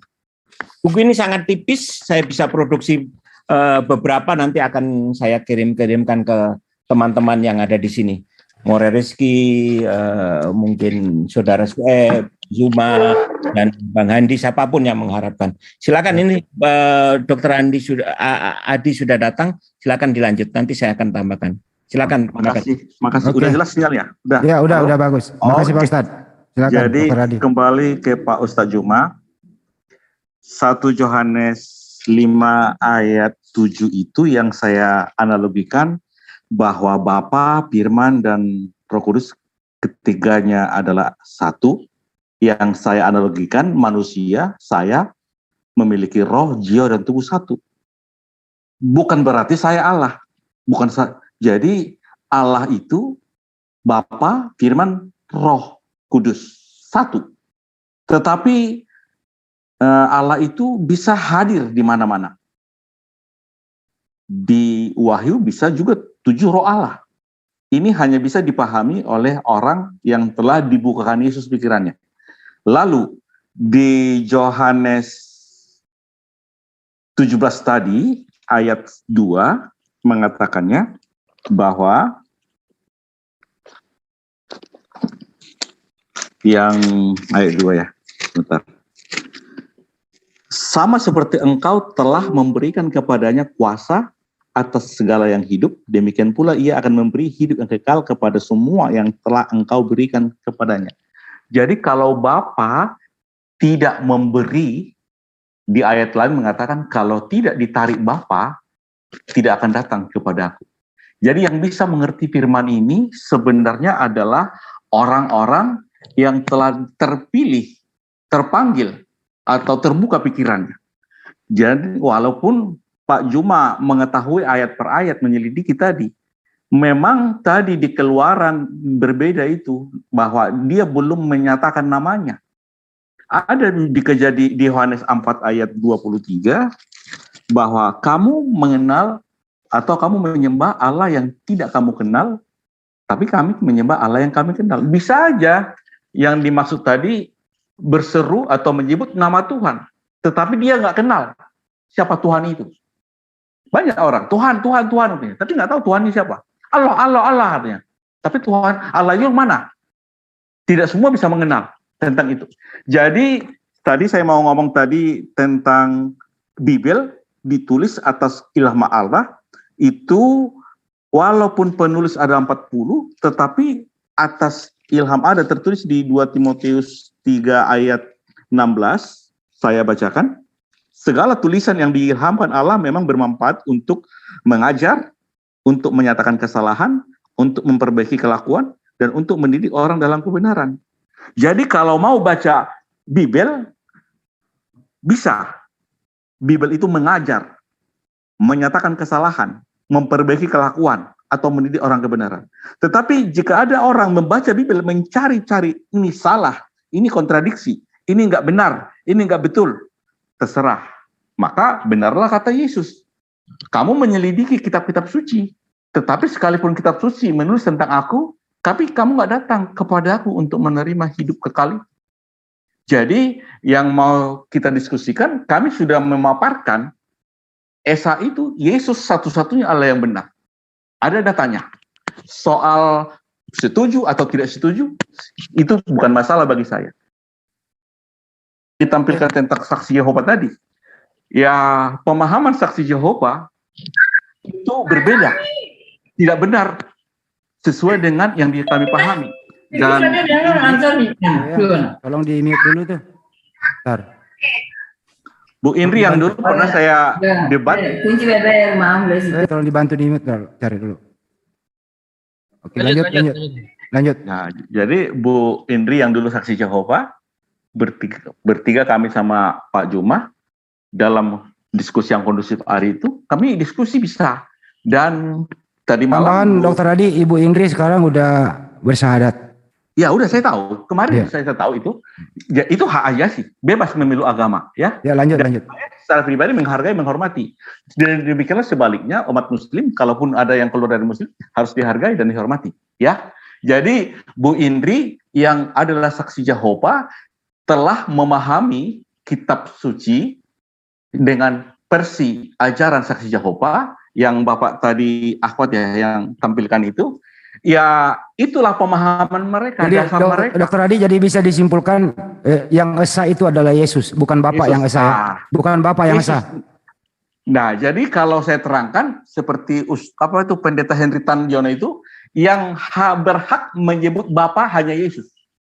Ya oke. Jadi pertanyaannya pertanyaan Banyuma yang esa siapa sih? Bapak kah Yesus kah? Yesus ya. Satu-satunya Allah yang benar Yesus. Oke. Jadi yang Bapak, memanggil Bapa hanya Yesus. Hanya Yesus yang panggil Bapa, yang lain sebenarnya nggak boleh. Itu pendapat Henry Tan, saya setuju di situ. Jadi terjawab sudah dengan data-data yang saya pahami dan saya miliki. Yesus adalah satu-satunya Allah yang benar dan di bawah kolong langit tidak ada nama lain yang bisa menyelamatkan selain nama Yesus. Dan Yesuslah yang memberi hidup kekal, Yesuslah yang mengutus nabi-nabi. Karena Yesus adalah Allah yang benar. Silakan. Baik, jadi Bang Juma silakan ditanggapi, yang esa adalah Yesus, tidak ada yang lain. Silakan Bang Juma. Iya.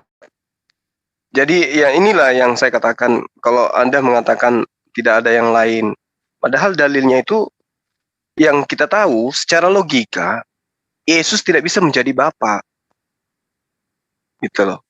Sampai kapanpun Yesus nggak bisa menjadi Bapa.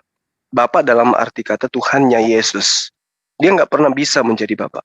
Kalau Anda mengatakan bahwa Yesus itu adalah Bapa, yang Esa itu adalah Yesus, ini logika yang kayak mana yang Anda pakai? Sementara Yesus sendiri tidak tahu hari kiamat.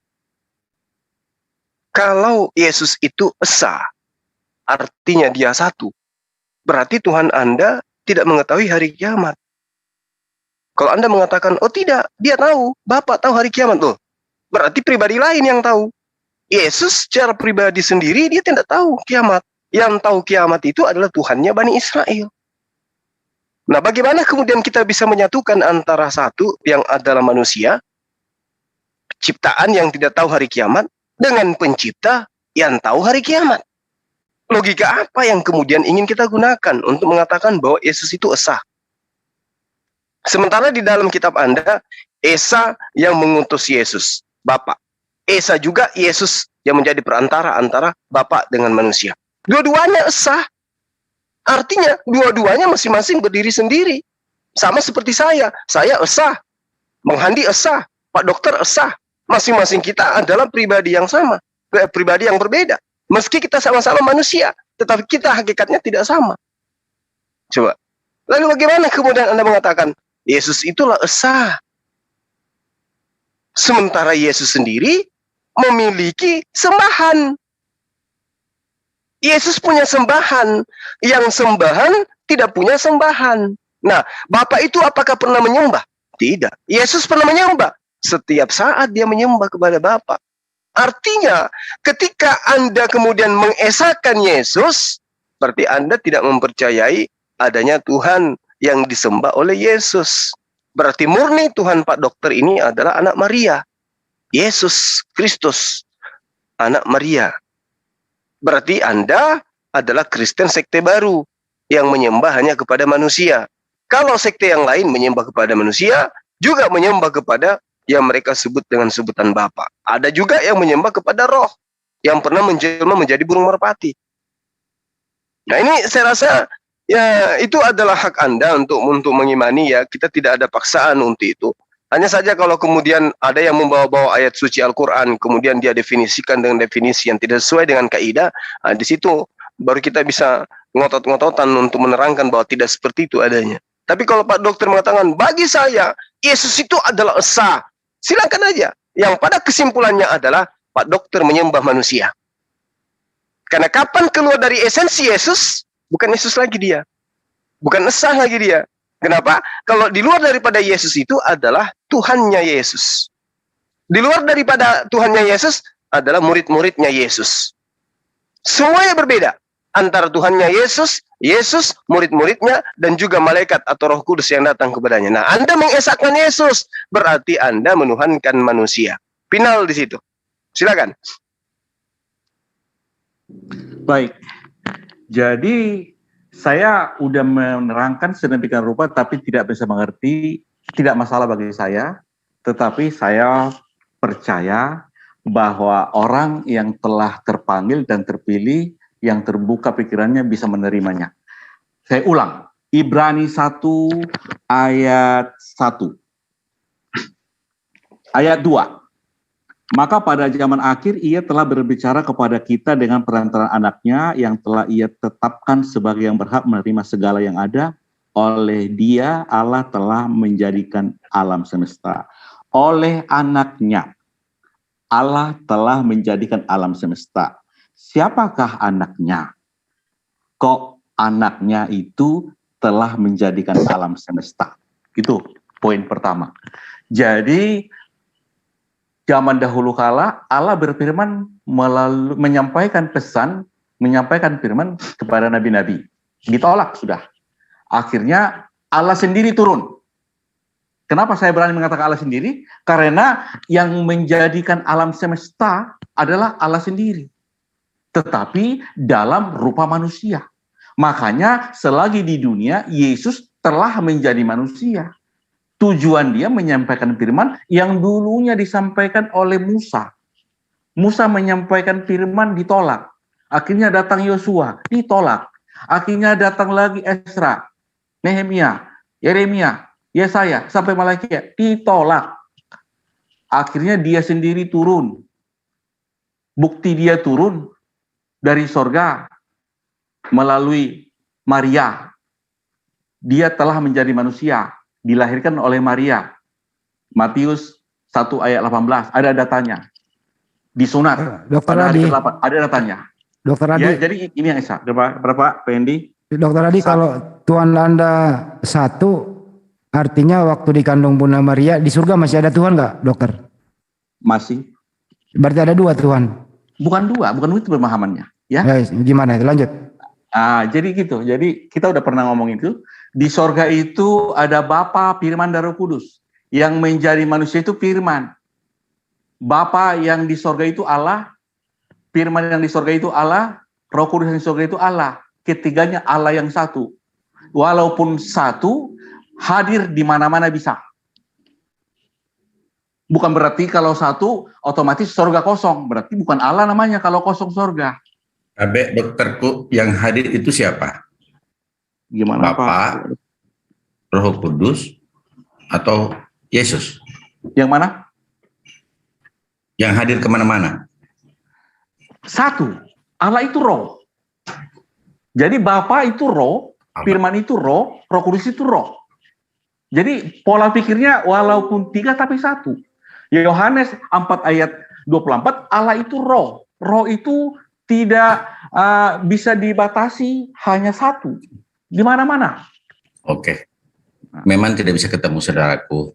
Karena bisa, apa? Tidak bisa, karena Allah itu bukan roh. Persepsi Islam, saudaraku. Jadi walaupun bagaimana, kita ke ujung langit pun, saudaraku, tabe. Silakan dengan keyakinan saudara. Saya dokter juga kan? Ya, tahu kita. Pak Kepala Dinas. Silakan. Udah. Jadi aku bilang ini kan persepsi kita yang berbeda. Ya kita saling menghargai perbedaan. Ya, iya. Maka tidak akan pernah mungkin akan selesai. Iya, tidak akan selesai. Yang pasti bahwa tidak pernah akan selesai. Tapi itulah mohon maaf dokter. Okay. Kalau masuk ke bengkel religi, saya yakin 1 kali 24 jam akan sembuh. Silakan Banyuma, bisa ditanggapi Banyuma.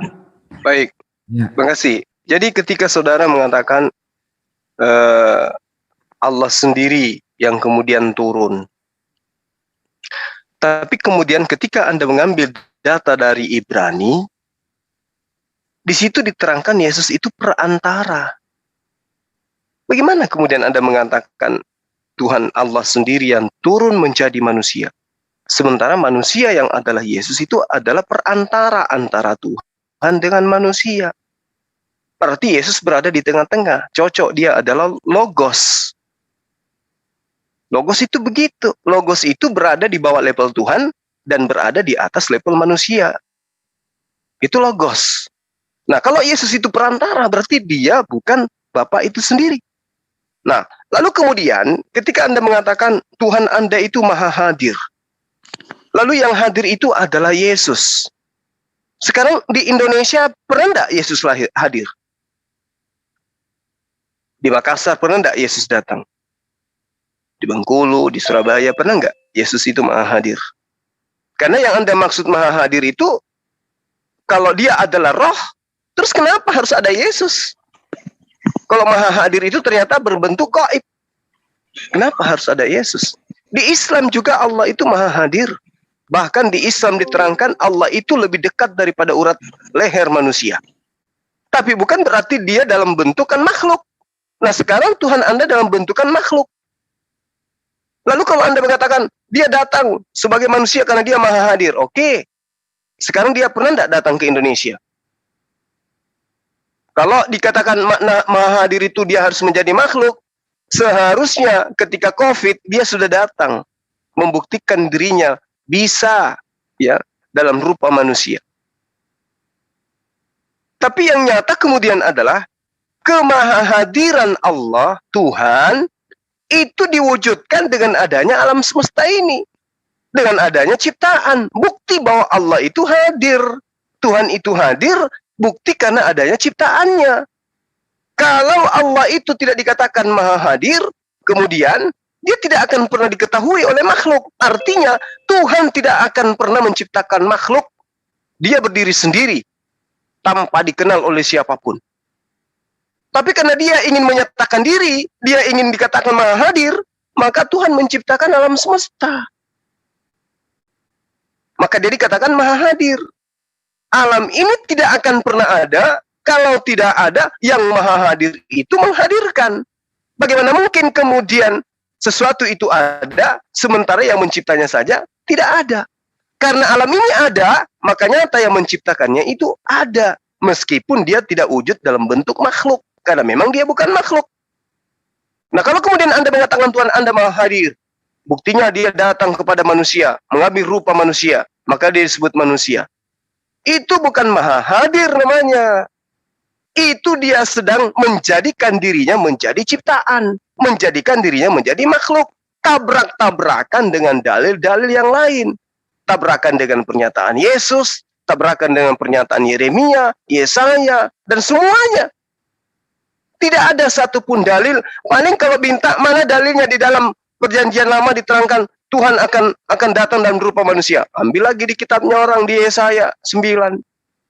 Nah, berak lagi. Itu cerita, bukan itu kisah yang diceritakan. Bukan sesuatu nubuatan. Telah lahir. Artinya sudah terjadi pada masa itu. Nah, kemarin sempat saya dengarkan ini Pak Dokter ada yang ngotot-ngototan dengan Jonathan Nandar. Jonathan Nandar katakan, Allah yang kekal. Apakah Yeskel itu kekal? Ya. Apakah Yeskel itu hidup kekal? Nah, terus dia lupa bahwa dalil itu telah lahir. Nah, apakah pencipta langit dan bumi itu lahir? Tidak kan? Berarti itu bukan nubuatan tentang Tuhan, tapi itu adalah cerita tentang Yeskia.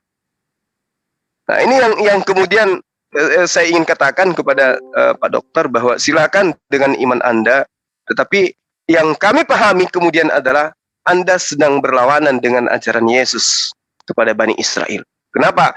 Yesus tidak pernah mengajarkan dirinya adalah pencipta. Yesus tidak pernah mengajarkan dirinya adalah Tuhan, adalah Bapa. Apalagi mengatakan, akulah satu-satunya Tuhan yang esa. Gak ada itu. Tapi Yesus ketika datang mengajarkan Bani Israel menyembah kepada esensi lain yang kami sebut dengan Subhanahu wa Ta'ala, yang maha suci lagi maha tinggi. Saya kira demikian. Teman-teman mungkin ada tambahan dari Adinda Tahta atau yang lain, silakan. Ya, saya sendiri. Sedikit. Ini Dokter, sebentar, mohon maaf. Tunggu dulu. Pak Dokter Adi, bisa saya minta ayat tadi itu di ayat berapa ya? Yang oleh Yesus itu di kitab apa ya? Pak Dokter Adi? Yang mana sih? Itu nggak ada, Dek. Itu nggak ada. Itu ungkapan. Ibrani 1 ayat 2. Saya baca ulang. Itu firman itu. Maka pada zaman akhir ia telah berbicara kepada kita dengan perantaraan anaknya yang telah ia tetapkan sebagai yang berhak menerima segala yang ada. Oleh dia Allah telah menjadikan alam semesta. Oleh anaknya Allah telah menjadikan alam semesta. Oleh firman Allah telah menjadikan alam semesta. Berarti anaknya itu adalah firman. Itu kan firman. Ayat Ibrani 1 ayat 2 ya. Ya. Kalau saya 1 ayat 16 juga. Kalau saya 1:16. Saya minta tadi sama Sueb untuk ngecek ayat itu. Itu original text-nya oleh dia atau melalui dia. Saya ingin tahu itu original text-nya apa. Oleh dia atau melalui dia. Karena berbeda jauh itu artinya. Melalui. Baik, melalui Yesus Allah telah menjadikan alam semesta. Oke. Nggak ada melalui Yesus. Melalui firman, bukan Yesus. Kan melalui dia di situ. Iya, dia di situ firman. Terus yang diutus itu siapa? Makhluk, manusia. Firman. Anak Maria. Anaknya coba kita baca dulu. Baik. Maka pada zaman akhir ia telah berbicara kepada kita dengan perantaraan anaknya. Yang telah ia tetapkan sebagai yang berhak menerima segala yang ada. Oleh dia atau melalui dia Allah telah menyatakan anaknya. Dia di situ anaknya. Buka aslinya aja dulu deh. Maksud saya begini, kata oleh dan melalui itu berbeda jauh. Saya kasih contoh ya. Saya membeli mobil ini dibeli oleh Bang Zuma. Dengan mobil ini dibeli melalui Bang Zuma. Beda jauh atau enggak? Jauh. Jadi makanya original text-nya ini yang apa yang benar? Melalui atau oleh? Kalau melalui berbeda dengan oleh. Baik. Melalui Yesus Allah telah menjadikan alam semesta. Melalui Yesus. Coba cek aslinya aja dulu, coba cek. Biar Yesus itu ada di abad pertama. Yang dimaksud di situ melalui firman, Pak. Tuhan itu mencipta melalui firman, bukan melalui Yesus. Termasuk Yesus dicipta melalui firman. Apa buktinya? Pemahaman, Pak. Oh, enggak. Begini, Pak. Oke, saya buktikan ya. Buktikan. Oke. Kita lihat di dalam Yesaya 55 nomor 11. Ketika Tuhan berfirman, maka keluar dari mulutnya firman, apa yang dia kehendaki maka akan terjadi. Betul? Terus? Oke. Yesaya 33 nomor 9, bahwa Tuhan... Sebentar, 55 itu disuruh, diutus enggak firmannya? Bisa diutus firmannya? Dia keluar dari mulutnya. Sekarang saya tanya kepada Bapak. Yesus itu keluar dari mulut Tuhan atau keluar dari mulut rahim Maria? Yesus sendirilah Allah itu. Nah, ini dia, Pak. Jangan ajarin saya kurang ajar, Pak. Jangan Anda mencoba mendoktrin saya yang menggunakan logika menelaah dalil. Yesaya 55 nomor 11, demikianlah firmanku yang keluar dari mulutku. Nah, sekarang saya tanya, Yesus itu keluar dari mulut Tuhan atau keluar dari mulut rahim? Baca dulu sampai tuntas baru kita bahas. Oke? Baca. Ya, silakan tunjukkan ayatnya. Demikianlah firmanku yang keluar dari mulutku. Ya. Ia itu firman tidak akan kembali kepadaku dengan sia-sia. Tetapi firman akan melaksanakan apa yang kukehendaki. Apa yang kuperintahkan. Betul. Kukehendaki. Nah, sekarang belum siapa aku ngomong. Dan akan berhasil dalam apa yang kusuruhkan. Oke, itu saya sudah hafal itu, Pak. Udah. Nah, sekarang begini, Pak. Bisa diutus. Sekarang begini, Pak. Anda jangan salah memahami dalil kitabnya orang. Sekarang begini, ketika Tuhan mengatakan jadilah terang, itu firman atau bukan? Dia berfirman. Nah, itu yang keluar dari mulutnya itu firman atau matahari? Firman. Jadi enggak. F huruf kecil dengan huruf besar beda. Yang keluar dari mulut Tuhan itu firman atau matahari yang terlontar keluar? Firman. Nah, matahari. Oke, setelah firman itu terlontar, kembali nggak itu firman sebelum matahari itu terjadi? Tidak. Oke, sekarang ketika firman Tuhan datang kepada Maria, aku hendak membuat engkau hamil dan melahirkan seorang anak bernama Yesus, itu terjadi atau tidak? Terjadi. Nah, yang keluar dari yang diantar oleh Gabriel, firman atau Yesus? Yesus. Hah? Firman, Pak. Sudah ada Yesus dibopong oleh Gabriel di bulan ke-6 sebelum Maria hamil. Di dalam itu sudah ada Roh Kudus. Belum ada, Pak. Aduh, Bapak. Sekarang ketika Anda lalu kemudian itu Yesaya 55 sekarang Yeremia 33 nomor 9. Ketika Tuhan itu berkehendak, maka apa yang Dia kehendaki akan terjadi. Apa yang Dia kehendaki cukup Dia mengatakan jadi maka jadi. Seirama dengan di surah Yasin, innama amru idza arada syai'an ayaqula hukum fayakun. Nah, sekarang ketika di dalam Yesaya 33 nomor 9, Tuhan berkehendak Maria hamil enggak dia? Hamil. Ketika dia masih kehendak, apakah Yesus sudah ada? Belum. Coba. Nah, jadi yang ingin Bapak jajakan di Ibrani itu oleh dia. Coba Ibrani, tampilkan lagi bahasa aslinya. Dokter, saya belajar. Gini Pak Dok, ya. Mungkin saya tunjukkan sedikit. Ternyata di dalam terjemahan dari Lembaga Biblos Indonesia. Tampilkan F. Ya, jelasin. Terjemahan dari Lembaga Biblos Indonesia ternyata nggak selaras dengan original teksnya. Nah, dalam Ibrani, Kolose ya? Ibrani. Ibrani ya. Ibrani 1 ayat 2 kan? Ya. Nah, kita lihat dalam Ibrani 1 ayat 2, perhatikannya. Saya pakai tabel kayak gini biar semua bisa baca ya. Biar bukan cuma saya gitu kan. Ternyata saya berbohong lagi. Nah, dikatakan ya, FS hatauton hemeron tauton elalesen hemen huyo on eteken kleronomon pantondi oukai epoyesen taus ayonas. Nah, kata di itu kan artinya truth, melalui. Gimana dong? Sedangkan di dalam terjemahan Lembaga Biblos Indonesia oleh dia. Itu oleh dia, benar sekali Gurunda. That's right. Nah, ini. Nah, itu beda sekali. Saya setuju oleh dia atau melalui dia terserah. Tapi dia yang dimaksud itu siapa? Lo nggak bisa, katanya beda Pak Dokter, nggak bisa. Atau lo kora sifir Hebrew, Ivrit. Pak Dokter, berarti kan sudah kasih contoh, Pak Dokter. Kalau oleh itu pihak kedua, kalau melalui pihak pertama, itu intinya. Maksud saya dia itu oleh, kalau di LAI berkata oleh dia, original teks melalui. Hapus kata dia, Pak, ganti Yesus, oleh Yesus gitu loh. Iya. Nah, sekarang melalui, original teksnya apakah di situ melalui Yesus? Dan juga di sini kan dokter membawa dua ayat, Ibrani 1 ayat 2 dengan Kolose 1:16, ya kan? Nah, Kolose hal tersebut juga mengalami kejadian yang sama kasusnya.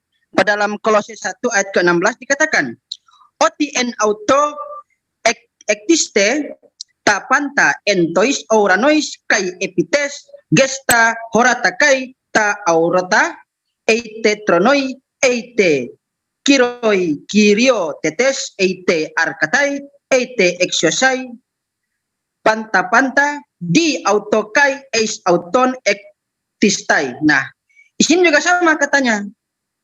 Menggunakan kata di sini. Artinya apa? Melalui, bukan oleh. Melalui. Baik, kalau melalui, tapi dia itu siapa? Baik, kalau di sini oleh Yesus, itu melalui Yesus.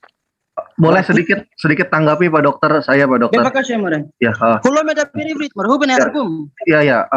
Oke.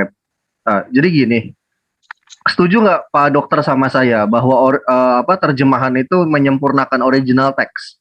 Karena Bapak rujukannya terjemahan. Berarti terjemahan itu lebih benar dari original text. Silakan, silakan. Enggak, setuju nggak dengan pendapat saya kayak gitu, Pak? Setuju. Setuju, oke. Ya. Ya, berarti kalau kayak gitu original text-nya salah ya, Pak ya? Yang benar terjemahannya. Pokoknya yang saya pahami, yang saya imani tertulis itu oleh dia atau melalui dia. Dia itu siapa? Enggak, masalahnya beda definisi, Pak. Kalau Bapak ngomong oleh dengan apa namanya dia, oleh atau melalui, ini beda definisi, Pak. Kalau oleh itu berarti orang pertama, Pak. Kalau melalui berarti ada perantara, Pak. Kayak gitu loh. Secara kaidah kebahasan beda, Pak, gitu loh. Makanya kalau kayak gitu, seperti saran saya tadi, Pak, saya sih sangat menyarankan sekali saudara-saudara Kristen itu punya kamus sendiri, Pak. Kalau di Indonesia ya namanya KBKI, Kamus Besar Kristen Indonesia, gitu loh. Jadi nanti punya kamus sendiri dan definisi sendiri, jadi tidak memperkosa definisi bahasa Indonesia, gitu loh, Pak. Rusak, Pak, nanti, Pak, ilmu bahasa, Pak, kalau gitu caranya, Pak. Makanya terangkan, Pak, melalui orientalis, silakan. Iya, makanya melalui Yesus. Melalui Yesus, Allah dengan oleh Yesus. Oke. Saya coba bedah nih, Pak ya. Nah, izin nih, Pak, gitu kan. Kalau kita berbicara oleh Yesus, berarti itu dilakukan oleh Yesus langsung dari Yesus oleh Yesus. Oh, enggak, Pak. Saya bisa tunjukkan KBBI kepada Bapak kalau Bapak mau belajar bahasa sama saya. Oke, terangkan. Kalau oleh Yesus berarti langsung Yesus. Oke, saya kasih perantara gini. Saya kasih contoh gini. Saya mengirim paket kepada Pak Adi. Paket dikirim oleh Reski. Nah, nama saya Reski. Nah, saya mengirim Reski ngirim paket kepada Pak Adi dan Pak Adi menerima paket oleh Reski. Berarti yang nganter saya bukan, Pak? Saya mau tanya sama Bapak. Yang nganter saya nggak? Boleh dikirim tanpa diantar pun boleh. Pengirim Bapak yang ngantar boleh juga. Bapak nggak ngerti maksud bahasa saya. Kata-kata saya dengarkan baik-baik nih, Pak ya. Oleh Reski paket itu diantarkan. Jadi yang nganter paket siapa, saya tanya? Reski. Iya, oke. Paket itu dari siapa? Dari Reski.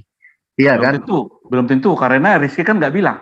Enggak, jadi kalau secara definisi ilmu bahasa, Pak, itu oleh Reski. Karena kenapa? Dari Reski oleh Reski. Soalnya nggak ada description tambahan, Pak. Kayak gitu loh.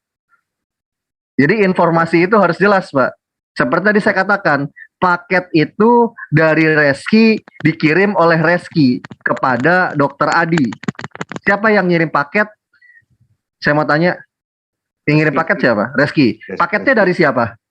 Kan belum diterangkan di situ kan? Oleh Reski hanya itu. Iya, kan oke. Oleh Reski. Nah, iya. Sekarang kalau saya pakai kata gini, paket tersebut diantar melalui Reski. Nah, paket itu dari siapa? Saya mau tanya.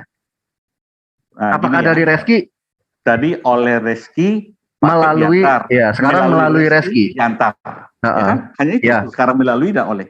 Jadi yang jelas, coba silakan terangkan sama saya maksud yang Bapak ingin kehendaki. Enggak. Saya nggak ingin kehendaki, tapi ini kaidah bahasa. Menurut pemahaman Bapak, silakan tampilkan. Bukan pemahaman saya, Pak. Berdasarkan ilmu bahasa, Pak. Berdasarkan ilmu bahasa yang Bapak pahami, silakan. More, boleh saya kasih contoh sedikit? Iya, bentar, Pak Ahmad. Ustaz Ahmad. Sedikit aja saya. Nah, ketika saya mengatakan paket tersebut diantar melalui Reski, berarti secara definisi kebahasaan, paket tersebut bukan berasal dari saya. Saya hanya kurir perantara. Kalau kita pakai definisinya melalui. Nah, namanya juga melalui, ada penegasan di sana, paket tersebut gak berasal dari saya. Tapi saya hanya kurir yang mengantarkan. Itu kita bicara kaidah bahasa. Saya nggak bicara doktrin saya di sini. Saya bicara bahasa. Itu yang pertama. Yang kedua, kalau saya pakai kata diantar oleh Reski, nah ini berarti bisa diartikan saya memberikan paket lalu saya sendiri yang mengantarkan. Secara ilmu bahasa, kaidah bahasa, gitu loh. Nah, kalau udah konteksnya melalui, berarti di sana paket tersebut bukan berasal dari saya hanya penyampai saja. Secara definisi bahasa, ya lain cerita kalau kalau kalau saudara-saudara yang Kristen ya seperti Pak Adi pengen mempersamakan oleh dengan melalui itu sama, ya silakan bikin kamu sendiri Pak, gitu loh. Saran saya itu. Nah kalau umat Kristen yang terjemahan bahasa Indonesia masih dompleng, saya katakan lagi pertegas, masih mendompleng bahasa Indonesia, maka ikutilah kaidah bahasa Indonesia yang benar Pak. Kaidah bahasa Indonesia itu sudah baik Pak, sudah bagus, jangan dirusak oleh doktrin Kristen. Kadang doktrin Kristen ini merusak gitu loh kaidah-kaidah yang lain gitu loh. Jadi antara oleh Yesus, melalui Yesus, ini beda definisinya Pak. Seperti itu. Nah mungkin itu yang bisa saya jelaskan kepada Pak Adi. Mungkin Ustadz Ahmad Wakil mau nambahkan, silakan tafadhol Ustadz. Iya, jadi logika gampangnya begini loh. Mobil saya dibeli oleh Dokter Adi. Yang membeli mobil saya siapa? Dokter Adi. Statement kedua, mobil saya dibeli melalui Dokter Adi. Yang membeli siapa? Bukan Dokter Adi lagi. Ya, ketiga. Ada pihak ketiga. Baik. Jadi sangat jelas gitu loh, antara oleh dan melalui itu berbeda makna. Lanjut, silakan. Baik, saya jawab ya. Sebentar Pak Adi, sebelum Pak Adi menjawab, tutup dulu screen-nya, ya. Saya nanti minta nomor Pak Adi ya, saya mau kirim link untuk membeli KBBI yang versi terbaru itu edisi 5 apa edisi 6 ya. Biar Bapak bisa belajar bahasa. Oh, oke. Nanti saya kirimkan ke Pak Adi, biar Pak Adi bisa belajar bahasa Indonesia yang baik dan benar. Karena kalau belajar bahasa dari gereja hancur Pak. Gitu loh. Jadi, baik, ini oleh Yesus Allah telah menjadikan alam semesta. Melalui Yesus Allah telah menjadikan alam semesta. Itu ayatnya di mana, Pak? Itu Ibrani tadi. Ibrani itu. 1. Gimana ya, Pak Bos? Kita diskusi atau kumur-kumur ini? Ibrani tadi. Iya, di Ibrani yang tadi kan penegasannya kan? Ya. Nah, jadi oleh Dia Allah telah menjadikan alam semesta. Melalui Dia Allah telah menjadikan alam semesta. Oke. Terus pertanyaannya Dok, yang menciptakan alam semesta di sini Yesus atau Bapa? Bapa. Berarti bukan Yesus. Yesus itu firman. Enggak, yang menciptakan alam semesta di Ibrani ini siapa? Allah itu kan ya di konteksnya ini Allah. Enggak, yang menciptakan alam semesta di Ibrani ini Bapa atau Yesus? Tertulis Allah, belum Allah, Bapa, berarti bukan Yesus. Allah bukan Yesus, bukan Bapa di situ tertulis. Iya Allah, berarti bukan Yesus ya. Di konteksnya. Iya, artinya di sini gugur Yesus pencipta, kan gitu. Ya, tetapi Oke, jelas sudah. Melalui Yesus Allah mencipta. Ya, Yesus adalah kurir, Pak, bahasa kasarnya. Yesus adalah firman, bukan kurir. Karena semua ciptaan melalui firman. Oke, gak apa-apa Pak. Kalau Bapak mau mengklaim Yesus adalah firman ya. Masalahnya gini Pak, Yesus menyampaikan firman, Yesus adalah firman, Yesus membawa firman. Jadi Bapak itu punya berapa firman Pak? Sedangkan firmannya sudah nujul jadi manusia Pak. Jadi saya jawab ya, boleh? Ya silakan Pak, silakan Pak Adi. Udah aku bilang, di sorga itu ada Bapa, Firman dan Roh Kudus. Firman F huruf besar itu Allah. Firman F huruf kecil itu perkataan yang keluar dari mulut Allah. Oke, boleh saya tanggapi Pak? Ya, boleh saya tanggapi Pak? Dalam kaidah bahasa aslinya huruf besar huruf kecil ada atau enggak Pak? Saya mau tanya Pak. Itu yang saya pahami dan saya imani. Sementara di dalam bahasa Arab huruf kecil huruf besar ada enggak apanya maknanya? Enggak. Saya tanya ada kaidah penulisan huruf besar huruf kecil enggak dalam bahasa aslinya Bible? Sebenarnya saya meyakini firman itu. Jadi saya yakini firman yang kita nggak bicara doktrinnya Pak Adi. Saya mau tanya kaidah huruf besar huruf kecil ada nggak dalam teks aslinya? Saya mau tanya itu dulu. Tentang teks asli itu namanya menyelidiki kitab-kitab suci itu. Iya aku nggak tahu ya. Ya jadi gini Pak kitabnya Yesus Bapak berkata, kamu menyelidiki kitab-kitab suci. Sekalipun kitab-kitab suci menulis tentang aku, tetapi kamu nggak datang kepada aku. Itu kata Yesus bagi semua yang menyelidiki kitab-kitab. Silakan selidiki, nggak masalah bagi saya. Enggak, saya di sini Bapak tadi penekanannya premis Bapak yang paling substansialnya ini di penulisan huruf besar huruf kecil. Makanya saya mau tanya, dalam teks aslinya Ibrani ini kan salah satu kitab di dalam Perjanjian Baru, ya kan Pak Dr. Adi, ya. Yep. Nah, dan Perjanjian Baru itu menurut Kristen menurut Bapak gitu adalah bahasa aslinya Greek Koine, kan seperti itu Pak Dokter Adi, iya kan? Nah, di Greek Koine ada nggak penulisan huruf besar huruf kecil Pak? Itu yang mau saya tanya Pak. Nggak ada Pak. Tentang itu kan saya nggak tahu, udah saya menyerah. Oke, Nggak ada. Oke, saya jawab nggak ada Pak. Karena kenapa? Ya, kan aku belum saya nggak tahu. Jadi kalau saya nggak tahu kan nggak mungkin saya paksakan kalau nggak Iya, tahu. oke, ya makanya saya kasih tahu ke Bapak, nggak ada Pak. Jadi kaidah yang tadi Bapak bilang, dasar parameternya dalam premis Bapak itu nggak bisa digunakan. Karena kenapa? Permasalahannya dalam teks aslinya tidak mengenal huruf besar huruf kecil Pak. Huruf Greek Koine yang di bawah tahun 1000 Masehi Pak, itu hurufnya kapital semua, namanya Yunsial Pak. Namanya. Seperti yang ditulis di dalam Codex Vaticanus, Codex Sinaiticus, Textus Washingtonianus, Alexandrinus. Baru di zaman Textus Receptus ada besar kecil gitu loh. Jadi agaknya jadinya lucu kalau pakai kaidah tersebut. Ada masanya di bawah tahun 1000 Masehi penulisan Bible itu berantakan. Jadinya gitu, Pak. Karena kenapa? Penulisan manuskrip Bible di bawah tahun 1000, di bawah tahun 800 Masehi itu masih Yunsial semua. Alias penulisan dalam huruf Greek Koine-nya semuanya besar kapital. Namanya tipenya Yunsial. Tipe koreografnya seperti itu. Silakan Pak ditanggapi Pak Adi. Saya tanggapi. Firman yang disampaikan oleh nabi-nabi itu kepada bangsa Israel itu tertulis apa langsung? Tidak tertulis, Pak. Tidak tertulis. Ya. Jadi makanya saya bilang, saya mendengarkan firman. Tetapi tidak semua firman itu bisa dimengerti manusia, hanya dimengerti oleh nabi-nabi dan rasul-rasulnya.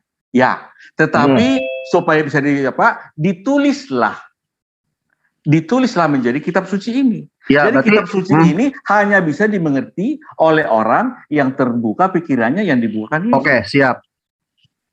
Lanjut. Saya paham arahnya Bapak. Berarti kalau begitu setuju nggak sama saya? Nabi-nabi karena nggak menulis besar kecil, nabi-nabi salah dalam menulisnya. Silakan Pak Adi, tanggapi. Yang menulis nggak pernah salah. Yang salah adalah yang mengartikannya. Kok bisa Pak? Karena nggak ada kaidah huruf besar huruf kecil Pak. Firman Tuhan ini walaupun huruf besar atau tidak, tetapi ketika firman itu ditulis oleh ilham Allah, orang yang sudah ditentukan untuk selamat itu yang mengerti. Yang tidak selamat itu tidak akan mengerti. Itu saja. Oke, paham. Saya paham kaidahnya Bapak. Berarti Bapak masih menitik beratkan kepada terjemahan ya. Terjemahan itu udah benar gitu. Pokoknya gitu ya Pak ya. Karena kaidah huruf besar huruf kecil cuma ada di terjemahan Pak. Selain terjemahan nggak ada. Itu pun terjemahan yang dituliskan pakai bahasa Indonesia gitu loh. Di King James Version nggak ada besar kecil kayak gitu Pak. Ya betul. Kalau firman Tuhan itu bahasa asli, Allah itu orang mana? Kalau Bapak kan nyembah Yesus ya. Saya bisa jawab Pak. Bapak kan sembah Yesus. Yesus itu domisilinya Pak. Kalau zaman dulu udah ada KTP itu orang Israel Pak. Baik. Negara Israel Pak. Ya. Pada mulanya memang hanya untuk orang Israel saja. Tapi saya bersyukur orang Israel menolaknya. Sehingga bangsa di luar Israel menerima keselamatan. Jadi bangsa-bangsa di luar Israel itu harus mengerti. Kalau tidak diterjemahkan, bagaimana bisa mengerti? Nah, masalahnya gini Pak, terjemahannya Bapak itu bisa beranak loh Pak. Dan jadinya pemaknaannya distorsi Pak dengan bahasa aslinya. Boleh saya tunjukin Pak? Boleh saya tunjukin sampelnya? Oke. Bukain saya Markus 16 ayat 8 versi Textus Receptus sama TBLI. Nah, makanya kenapa Pak? Saya paling menolak terjemahan Pak. Karena terjemahan itu kalau diterjemahkan distorsinya parah Pak gitu loh. Sebentar, saya kasih tahu Pak Adi. Bentar aja, dikit aja Pak Adi. Sebentar aja. Waktu itu Bapak mau tampilkan sama saya, langsung saya dikeluarkan dari grup. Saya tahu itu. Karena dikeluarkan Pak? Iya, tercampak saya. Tetapi di YouTube saya ikuti. Di mana dikeluarkan Pak Adi? Alhamdulillah kalau Bapak melihat masih mendengar. Saya pengen tanya ini ke Pak Adi karena Pak Adi premisnya selalu mempersoalkan terjemahan. Makanya saya mau tanya ini. Nih, Pak, di dalam Markus 16 ayat 8, Pak, ini versi Textus Receptus, Pak, yang dirujuk oleh LAI untuk menerjemahkan terjemahan baru di versi PB-nya, Pak, perjanjian barunya ya. Ini saya ambil TR ini karena diambil sumber penerjemahan oleh LAI menurut pengakuan LAI gitu, Pak, menurut pengakuan LAI. Makanya Ini saya rujuk nih Textus Receptus yang tahun 1894 ya. Di situ berbunyi kai exceltosai taci evigon bla bla bla bla bla bla bla sampai kata Evo Fontogar. Boleh dicoret kata Evo Fontogarnya Nah, Evo Fontogar itu artinya karena takut, Pak. Jadi kalau kita mengacu kepada original teksnya, harusnya ayat tersebut berhenti di karena takut, Pak. Nah, lalu yang dengan singkat bla bla bla ini diterjemahkan dari mana, Pak? Ini terjemahan loh, Pak. Beranak ini. Tidak sesuai dengan original teksnya. Sampai satu paragraf sendiri beranaknya. Coba jelaskan sama saya, ini bisa dibenarkannya bagaimana ini bisa dibenarkan? Gitu loh. Karena yang saya tahu namanya terjemahan itu mentransisi dari bahasa yang satu ke bahasa lainnya gitu loh. Sebagai sumber harus sesuai dengan sumber terjemahannya. Nah, sementara sumber terjemahannya terdiri dari satu paragraf, tapi penerjemahannya berubah, Pak, jadi 2 paragraf, Pak, beranak, Pak. Apa ini bisa dibenarkan dalam kekristenan, Pak? Silakan. Oh, jadi seperti ini ya, Markus 16 ayat 8, lalu mereka keluar dari dan lari meninggalkan kubur itu sebab gentar dan dahsyat menimpa mereka. Mereka tidak mengatakan apa-apa kepada siapapun juga karena takut. Titik. Kok ada ini dengan singkat mereka sampaikan semua pesan itu kepada Petrus dan teman-temannya. Sesudah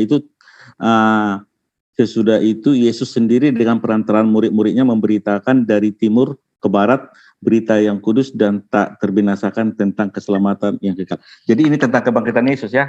Jadi tentang kebangkitan Yesus itu memang sudah dinubuatkan oleh Yesus. Saya nggak nanya konteks, Pak. Saya nanyanya teks, Pak, bukan konteks. Ya, teksnya ini kenapa ada? Saya mau terangkan. Kan kalau mau terangkan kan saya harus jawab.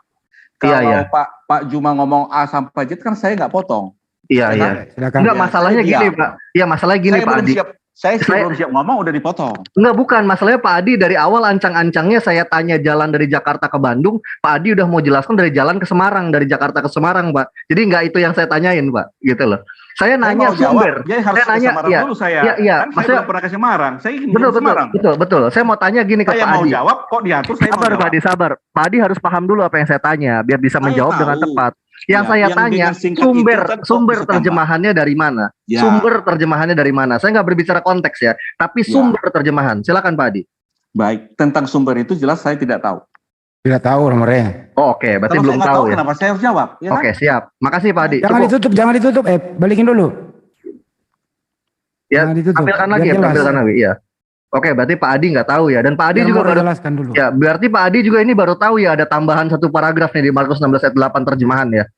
Iya, saya baru tahu karena ada yang kasih tahu kan. Oke. Tetapi walaupun terjemahan itu tidak akan mengganggu intinya. Terganggu, Pak. Terganggu, Pak. Jadi saya enggak. Oke, berarti kalau kayak gitu gini ya. Dalam kaidah Kristen terjemahan ditambahin boleh ya berarti ya? Intinya kan saya bilang di Markus, Matius, Lukas semua keempat Injil kan menulis tentang kebangkitan itu. Iya, berarti boleh ditambahin berarti ya. Ditambahi, siapa bilang kalau ditambahi itu kan ini penulisnya. Memang ini kitab suci ini turun dari sorga. Enggak. Saya cukup paham kok Pak penulisan. Oke, saya terangin dulu. Saya sangat mengerti teologi Kristen, Pak, gitu loh. Saya orang perbandingan agama, Pak. Saya belajar teologi Kristen juga. Jadi gini, saya paham kok konteks firman dalam definisi Kristen saya paham. Ketika seseorang menulis tentang keilahian, tentang Tuhan, diilhami oleh Tuhan, itu konteksnya firman Tuhan. Saya paham itu, Pak. Bukan, nggak ada satu agama pun Pak yang memahami ya kitab suci itu gedebrut turun satu buku gitu kan, jatuh jebret gitu kan dari sorga. Nggak ada, Pak. Nggak ada yang memahami seperti itu. Nah, makanya di sini saya mau bilang gitu loh. Ketika original teksnya satu paragraf lalu diterjemahkan, disisipkan oleh penerjemah satu paragraf, itu boleh-boleh aja berarti ya. Berarti komposisi ayat berubah, Pak. Intinya tidak berubah. Apa yang berubah? Saya bilang komposisi, saya nggak bicara inti, Pak. Komposisinya boleh dirubah berarti ya? Kalau komposisinya berubah itu terserah penulis. Oke, terima kasih Pak Adi. Jawabannya sama kayak Pak Abdon. Jadi saya simpulkan ya. Jangan tutup dulu. Oke, jadi saya kasih kesimpulan nih. Saya tutup dengan kesimpulan berarti ya. Maksudnya tutup sesi saya gitu kan. Nanti bisa dilanjut yang lain.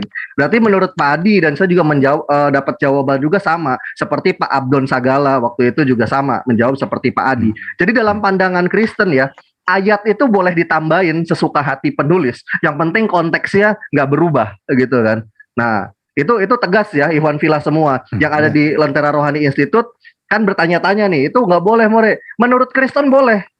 Menurut Kristen terjemahan ditambahin jangankan cuma 1 paragraf, 4 paragraf juga kalau bisa, yang penting konteksnya nyambung masih boleh.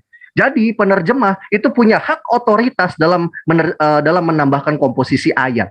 Nah itu yang kita tahu bersama ya. More, saya mau nanya ke More. Jadi di dalam garis merah itu More tidak ada original teksnya ya More? Tidak ada di original teksnya. Makasih. Saya belum pernah lihat original teks, original language yang menuliskan paragraf 2 ini. Perlu diingat rujukan saya apa? Bahasa yang Yunani. Karena kenapa? Saudara-saudara yang Kristen kan mengklaim PB itu aslinya bahasa Yunani. Nah yang saya tahu ya, terjemahan yang 2 paragraf kayak gini itu cuma ada di sumber terjemahan. Ada memang yang bertuliskannya hurufnya Greek Koine, tapi itu bukan bahasa Greek Koine, bukan bahasa Greek, tapi bahasa apa? Vetus Latina namanya, atau bahasa Latin kuno. Nama kodeksnya Codex Bobiensis. Codex Bobiensis sesuai sama seperti yang TB LAI ini, 2 paragraf Markus 16 ayat 8-nya. Tapi konteksnya itu terjemahan. Karena kenapa? Saudara-saudara yang Kristen kan mengklaim PB itu bahasa aslinya Greek Koine, bukan Latin kuno. Gitu loh.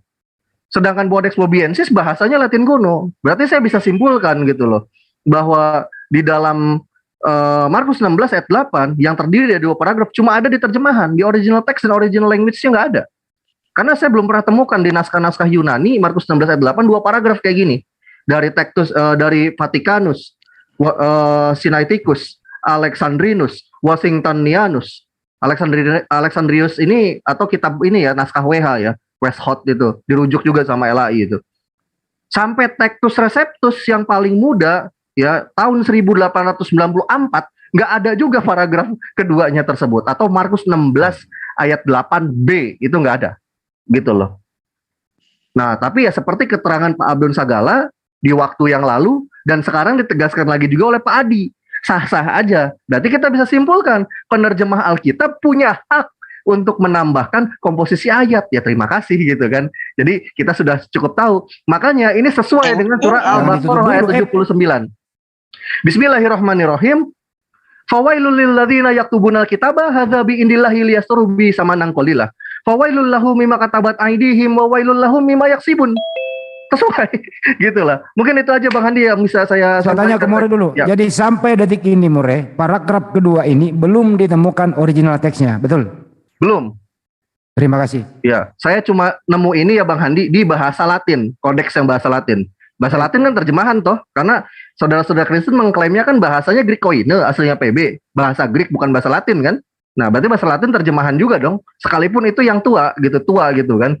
Maksudnya apa ya? Bentuknya kodeks gitu loh. Jadi dibuat ya zaman-zaman 800-500 Masehian, tapi konteksnya terjemahan itu. Karena kenapa? Bahasanya Latin. Karena saudara-saudara Kristen mengklaim bahasa asli PB itu ya bahasa Greek Koine. Gitu loh, bukan bahasa Latin. Pernah diskusi nggak sama orang yang ngerti ini? Jawabannya apa, More? Ya sama kayak Pak Adi tadi. Ya, saya dapat jawaban baru dari Pak Abdon Sagala sama Pak Adi gitu loh. Kalau yang lain-lain PR, salah satunya Herdi. Sampai 1,5 tahun belum ngumpulin PR ke saya persoalan ini. Oke. Gitu. Baik, jelas ya. Iya. Makasih Pak Adi, berarti boleh ditambahkan, kita bisa simpulkan semua. Berarti yang dikatakan oleh Allah Subhanahu wa taala dalam firman di surah Al-Baqarah 79 itu benar apa adanya. Terima kasih Bang Andi, saya ucapkan wassalamualaikum warahmatullahi wabarakatuh. Terima kasih. Waalaikumsalam. Tuan Moto, ada yang mau ditambahin Tuan Moto? Belum saya jawab yang tadi Bapak tadi. Ya. Baik, terima kasih Pak. Jadi kalau sebetulnya saya dokter, jadi saya dokter, kebetulan Bapak pasien saya demam. Jadi Bapak itu menyelidiki, saya kasih beredar demam paracetamol. Bapak itu menyelidiki apa kandungan paracetamol. Tahun berapa dibuat paracetamol. Akhirnya setelah Bapak selidiki, akhirnya Bapak tidak mau mengkonsumsi paracetamol. Itulah Bapak. Terus kamu menyelidiki kitab-kitab suci sebab kamu menyangka bahwa olehnya kamu mempunyai hidup yang kekal. Tetapi walaupun kitab-kitab suci itu memberi kesaksian tentang aku, namun kamu tidak mau datang kepadaku. Jadi kitab suci ini adalah buku penuntun supaya bisa masuk ke sorga. Kalau mau percaya, kalau tidak enggak.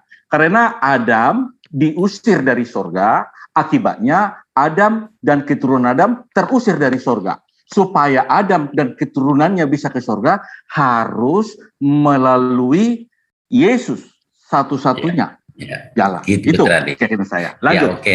Tapi saudaraku, kita juga punya penuntun saudaraku Al-Quran. Siap. Saya hargai itu.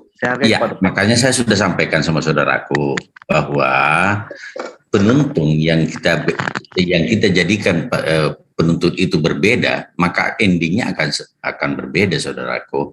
Jadi begini, apa yang Dr. Adi imani selama ini, salah satu pupuknya iman, saudaraku, adalah ilmu.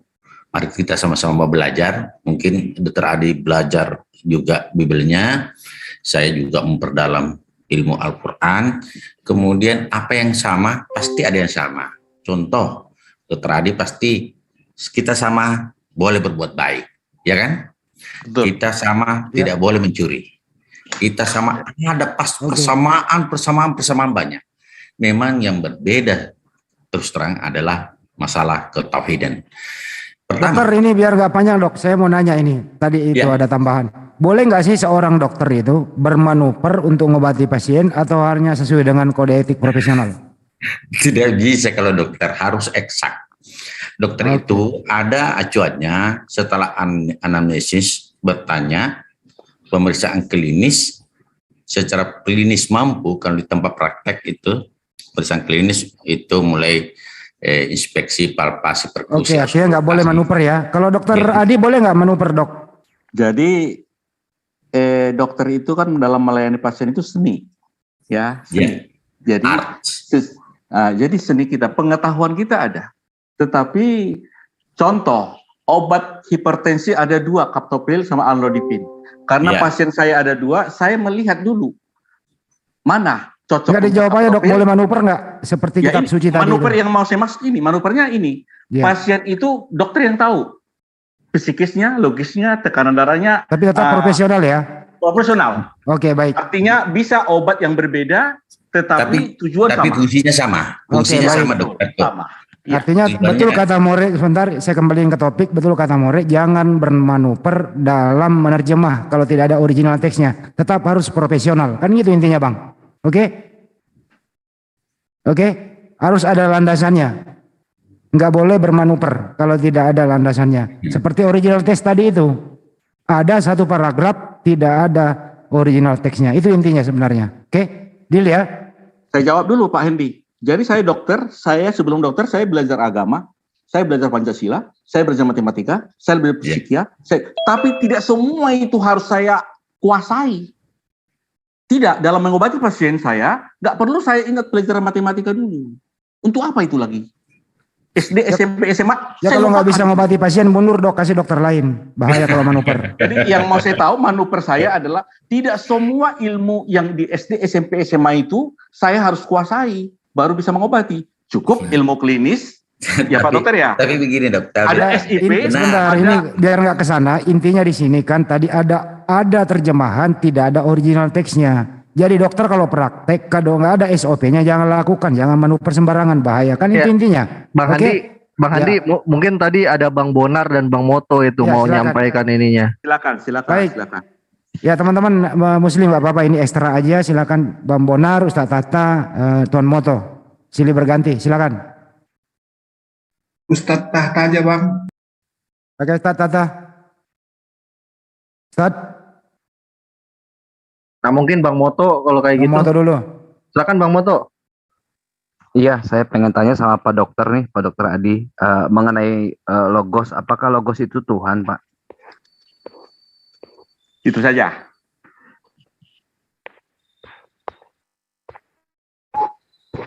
Saya tentang original text apa semua itu saya nggak paham. Jadi yang saya tahu adalah Yesus itu satu-satunya Tuhan. Jadi kalau tentang Bapa, Firman, Roh Kudus, firman yang logos yang tertulis itu adalah perkataan yang ditulis, itu logos. Tetapi firman yang adalah kalau bicara pribadi, sosok.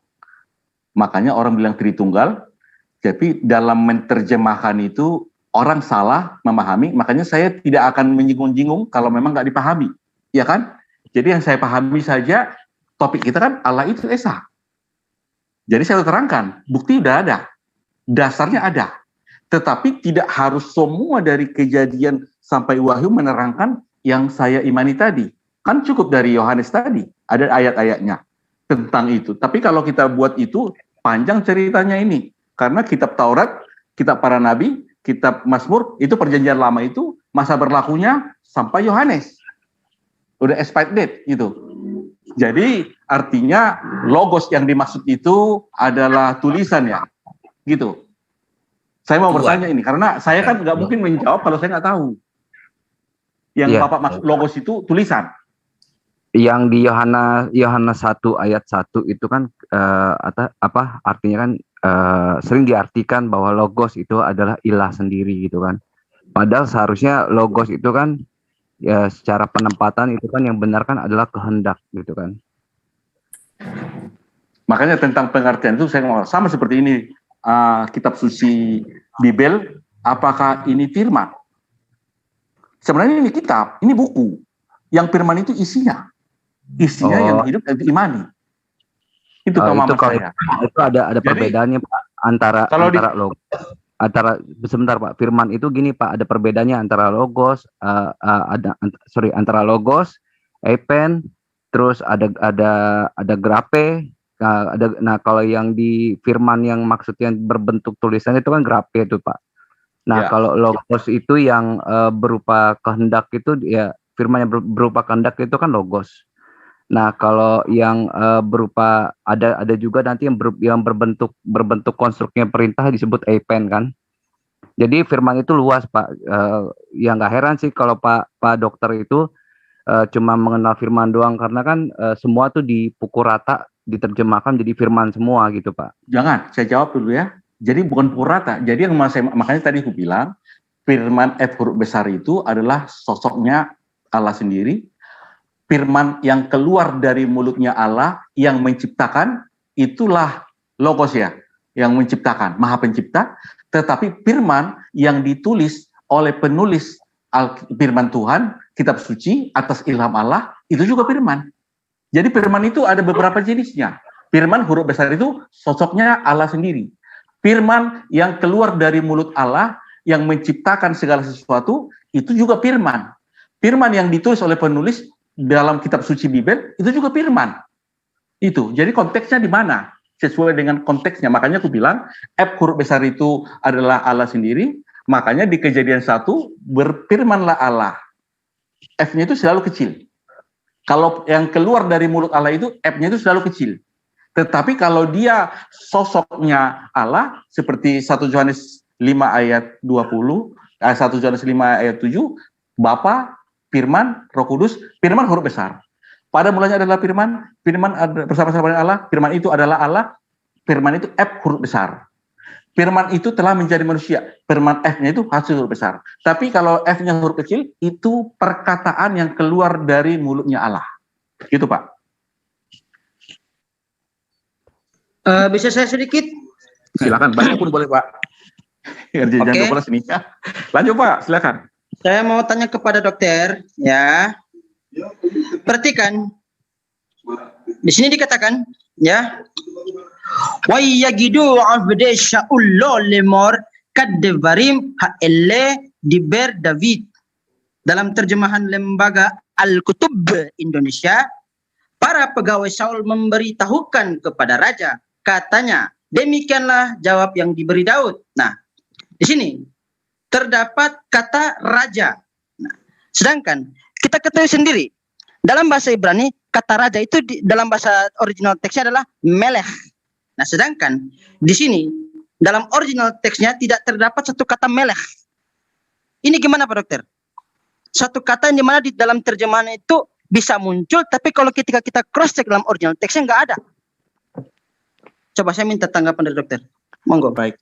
Dari awal tadi saya sudah katakan bahwa tentang original teks saya tidak memahami. Tidak memahami. Jadi buat apa saya Pak? Ya, saya nggak mampu. Ibaratnya saya dokter umum, nggak sanggup saya ngobati, saya rujuk ke dokter spesialis. Ya Pak, Kepala Dinas, cocok nggak? Oh gitu ya. Benar. Bukan ahlinya saya Pak. Jadi mana yang salah? Saya cuma minta, jelaskan, minta satu jawab ya sama jawab yang ya atau tidak. Mana yang salah? Terjemahan atau original teksnya yang salah? Ya saya nggak paham gimana bilang aku. Ini dokter umum, bukan dokter spesialis, paham dong. Ibaratnya kalau saya nggak sanggup kan ada senior saya Kepala Dinas, Ustaz saya masih itu. Jangan dipaksa, Iya bukan, jangan dipaksa, Bukan kompetensi saya. Iya bukan kompetensi dia. Iya. Ya, kalau yang saya tahu yang saya jawab. Bahasa Latin boleh kasih dokter Adi. Nah, Botani, biologi, dulu itu udah lupa sekarang. Boleh, lupa bahasa Latin boleh kasih. Udah lupa lagi. Oke gitu, Pak, udah jam 12, gimana kira-kira ini mau istirahat, besok mau piket. Intinya Esa semua Esa ya. Ya, udah berangkat Esa ya. Esa dalam satu kesatuan, kalau kita Islam satu esensi, tanpa ada satu kesatuan itu aja bedanya dokter. Gitu, dok. Oke, gini aja boleh disimpulkan dok sebelum closing down, kan ini topiknya adalah siapa sih yang Esa itu menurut dokter Adi, Hanson dan Abdon segala bahwa yang Esa itu adalah Yesus. Coba ditutup closing statementnya, dipertegas kalau memang Yesus itu yang Esa. Jadi Bapak tidak Esa, Roh Kudus tidak Esa, hanya Yesus yang Esa. Silakan dokter. Baik, jadi menurut topik kita hari ini bahwa Allah yang Esa itu adalah Yesus sendiri. Dasar saya dari Yohanes 17 itu bahwa engkau satu-satunya Allah yang benar itu merujuk kepada Bapa, dan Bapa itu adalah Yesus sendiri. Itu, sekian, terima kasih. Terima kasih dokter. Tim Muslim, Bang Juma atau yang lain bisa closing statement dipertegas yang Esa itu siapa? Silakan. Oke, saya sedikit. Ya, silakan Ustaz. Oke, jadi saya akan menyampaikan gini. Tadi mengatakan bahwa ketika Allah mengutus nabi-nabi itu dengan memberi firman dan ditolak gagal gitu ya. Lalu dia turun sendiri, malah tambah gagal. Karena kalau Musa diberi firman ya menyampaikan menjadi Taurat, dipakai Taurat itu dan mereka mentuhankan Tuhan yang dikenalkan oleh Musa sampai sekarang. Tapi tiba-tiba ketika Tuhan seperti dewa turun sendiri lalu mengatakan aku tidak bisa berbuat apa-apa, apa-apa. Berarti kan tambah gagal. Ya, apakah dengan dia turun sendiri malah berhasil? Kan tambah gagal kan? Ditolak oleh umatnya, bahkan mau dibunuh juga. Ya, seperti Zakaria. Nah, sehingga ini kecuali dulunya Allah mengutus Musa, Daud, ditolak, diberi firman, ditolak. Gagal. Lalu dia turun sendiri, Yesus misalnya, berhasil. Ini baru masuk akal, ini enggak. Justru turun sendiri malah tambah gagal. Ajarannya yang disampaikan, ya firman yang dia terima dari Tuhannya, tidak dipakai. Terus mereka malah mentuhankan nabinya, bukan Tuhan yang dikenakan oleh Yesus. Berarti kan gagalnya luar biasa. Terus masalah firman lagi. Nah, sekarang gini ya, kata-kata firman itu bukan jadi manusia. Misalnya gini, Tuhan berfirman, jadilah cakrawala. Apa berarti cakrawala itu firman jadi manusia? Enggak. Atau gini, hamillah Maria, hamil. Apakah berarti Yesus itu firman jadi manusia? Ya enggak. Sama dengan tukang sulap. Bim salah bim, jadilah burung. Ya, berarti Yesus diciptakan dengan kalimat itu sebenarnya. Bukan firman jadi manusia. Gitu. Ini kesalahpahaman orang yang tidak tahu tentang ajaran samawi, ya cuma modal terjemahan. Makanya kalau Al-Quran itu tepat itu. Wa kalimatuhu alqaha ila Maryam. Kalimat yang disampaikan oleh Allah ya kepada Maryam. Sama dengan Allah menjadikan cakrawala, jadilah cakrawala. Atau tukang sulap, bim selabim, jadilah burung.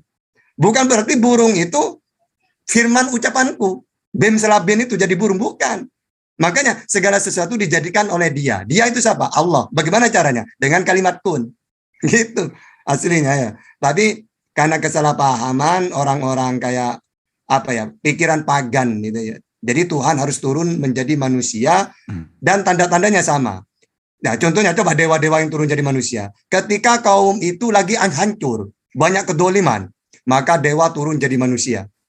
Sama seperti itu, ya. Israel kan hancur saat itu. Maka diklaim oleh pagan Tuhan turun seperti dewa. Nah sekarang memakai perjanjian lama misalnya bahwa Tuhan akan turun sendiri. Otomatis orang yang punya kitab Israel, Yahudi sampai sekarang menunggu. Buktinya mereka tidak menunggu Tuhan itu turun kalau ada nubuat. Ya, yang mereka tunggu itu seorang Mesias itu nabi, sebagaimana Daud yang menyelamatkan Israel, termasuk Musa sebenarnya.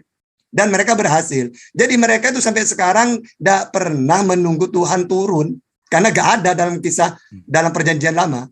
Itu cuma klaim-klaim orang-orang Yunani, Romawi gitu itu. Itu saja, Bang Andi. Jadi ciptaan Allah itu bukan Allah ya Pak Ustaz? Ya enggak, makanya kalau Islam itu jelas ada kholik, ada makhluk. Ma huwal makhluk, sesuatu selain Allah. Makanya Allah itu kholik, pencipta. Selain Allah, makhluk diciptakan. Dari tidak ada menjadi ada. Ya Yesus dari tidak ada menjadi ada. Saya juga gitu. Tapi kan Yesus sebelum dunia ada. Ya sama. Wa ma min go'ibatin fis samai wal ar illa fi kitabim mubin. Segala sesuatu sebelum Allah menciptakan langit dan bumi sudah ada. Saya ada. Jadi sebelum Allah itu menciptakan langit dan bumi, Allah menciptakan kolam. Lalu catatlah, apa yang harus aku lakukan, wahai Allah, kata kolam. Catatlah semua kejadian-kejadian. Nanti akan lahir seorang tahta, ya orang Yesus. Berarti tahta ada sebelum dunia ada. Di Lauhul Mahfud, Yesus ada sebelum dunia langit dan bumi ada. Sama dengan saya. Dalilnya, wa ma min go'ibatin fis samai wal ar illa fi kitabin mubin. Sehingga Kristen ingin mentuhankan manusia, pakai dalil apapun tidak bisa. Gitu. Oke, lanjut. Baik, makasih Ustaz Atta. Saudara Muslim yang lain ingin berkomentar, silakan sebelum ditutup. Bang Juma masih ada? Ketiduran mungkin Makassar ini. Kalau nggak ada ditutup ya. Kalau nggak ada, saya beri kesempatan kepada Ustaz Atta untuk menutup, dan teman-teman semua ya yang ada di live chat. Habis ini kita kajian intern ya. Kajian intern. Siapa? Tidur. Oke, ya istirahat. Jadi sesudah ini kita kajian intern seperti yang kemarin-kemarin. Terima kasih. Saya kembalikan ke Ustadz Atta aja deh untuk menutup lebih afdolnya. Silakan Ustadz. Ustadz Atta, silakan ditutup. Oke, kita tutup ya. Alhamdulillah JCC mengadakan sekarang debat lintas agama, tim Muslim dan tim Kristen. Dan saya berterima kasih juga bukan hanya kepada Muslim, tapi juga kepada Dr. Adi dan kawan-kawannya. Insya Allah saya nyimak tadi, baik semuanya, bagus lah ya. Kita saling menghargai gitu. Dan tujuan kita JCC di sini, memang tujuannya pertama itu dakwah, dua, kita berbagi-bagi ilmu, khairun nas anfa'uhu linnas. Sebaiknya manusia adalah mereka yang berbuat baik kepada manusia lainnya. Itu tujuan kami nomor satu. Udah ya. Alhamdulillah. Dan ya, kami sebelum ditutup minta maaf kalau ada kesalahan-kesalahan dari kami semua, baik sengaja atau tidak. Ya, juga kepada netizen yang ada di channel-channel ya, yang lagi live sekarang, mulai dari Bang Juma, ya, Zulkifli Abbas, Bang Handi, Julfikar, dan semuanya, Bang Erwin, Viral Indonesia, semuanya para netizennya terima kasih atas kehadirannya ya, telah mengunjungi channel-channel saudaranya ya gitu. Oke, kita akhiri dengan kafaratul majelis. Mudah-mudahan apa yang kita sajikan di dalam JCC semuanya dari awal sampai akhir mudah-mudahan menjadi ilmu yang manfaat, barokah, menambah keimanan juga untuk kita umat Islam, dan juga di luar sana ya para netizen. Baiklah, kita akhiri dengan kafaratul majelis. Bismillahirrahmanirrahim. Subhanakallahumma wa bihamdika asyhadu an la ilaha illa anta astaghfiruka wa atubu ilaik. Akhirul kalam. Assalamualaikum warahmatullahi wabarakatuh. Waalaikumsalam warahmatullahi wabarakatuh. Sampai jumpa nanti live intern. Kajian intern bersama Ustadz Atta. Makasih. Sampai jumpa. Baik, mohon undur diri untuk semua ya, Pak istirahat. Ya, makasih ya dokter. Makasih ya Pak Dokter Adi ya.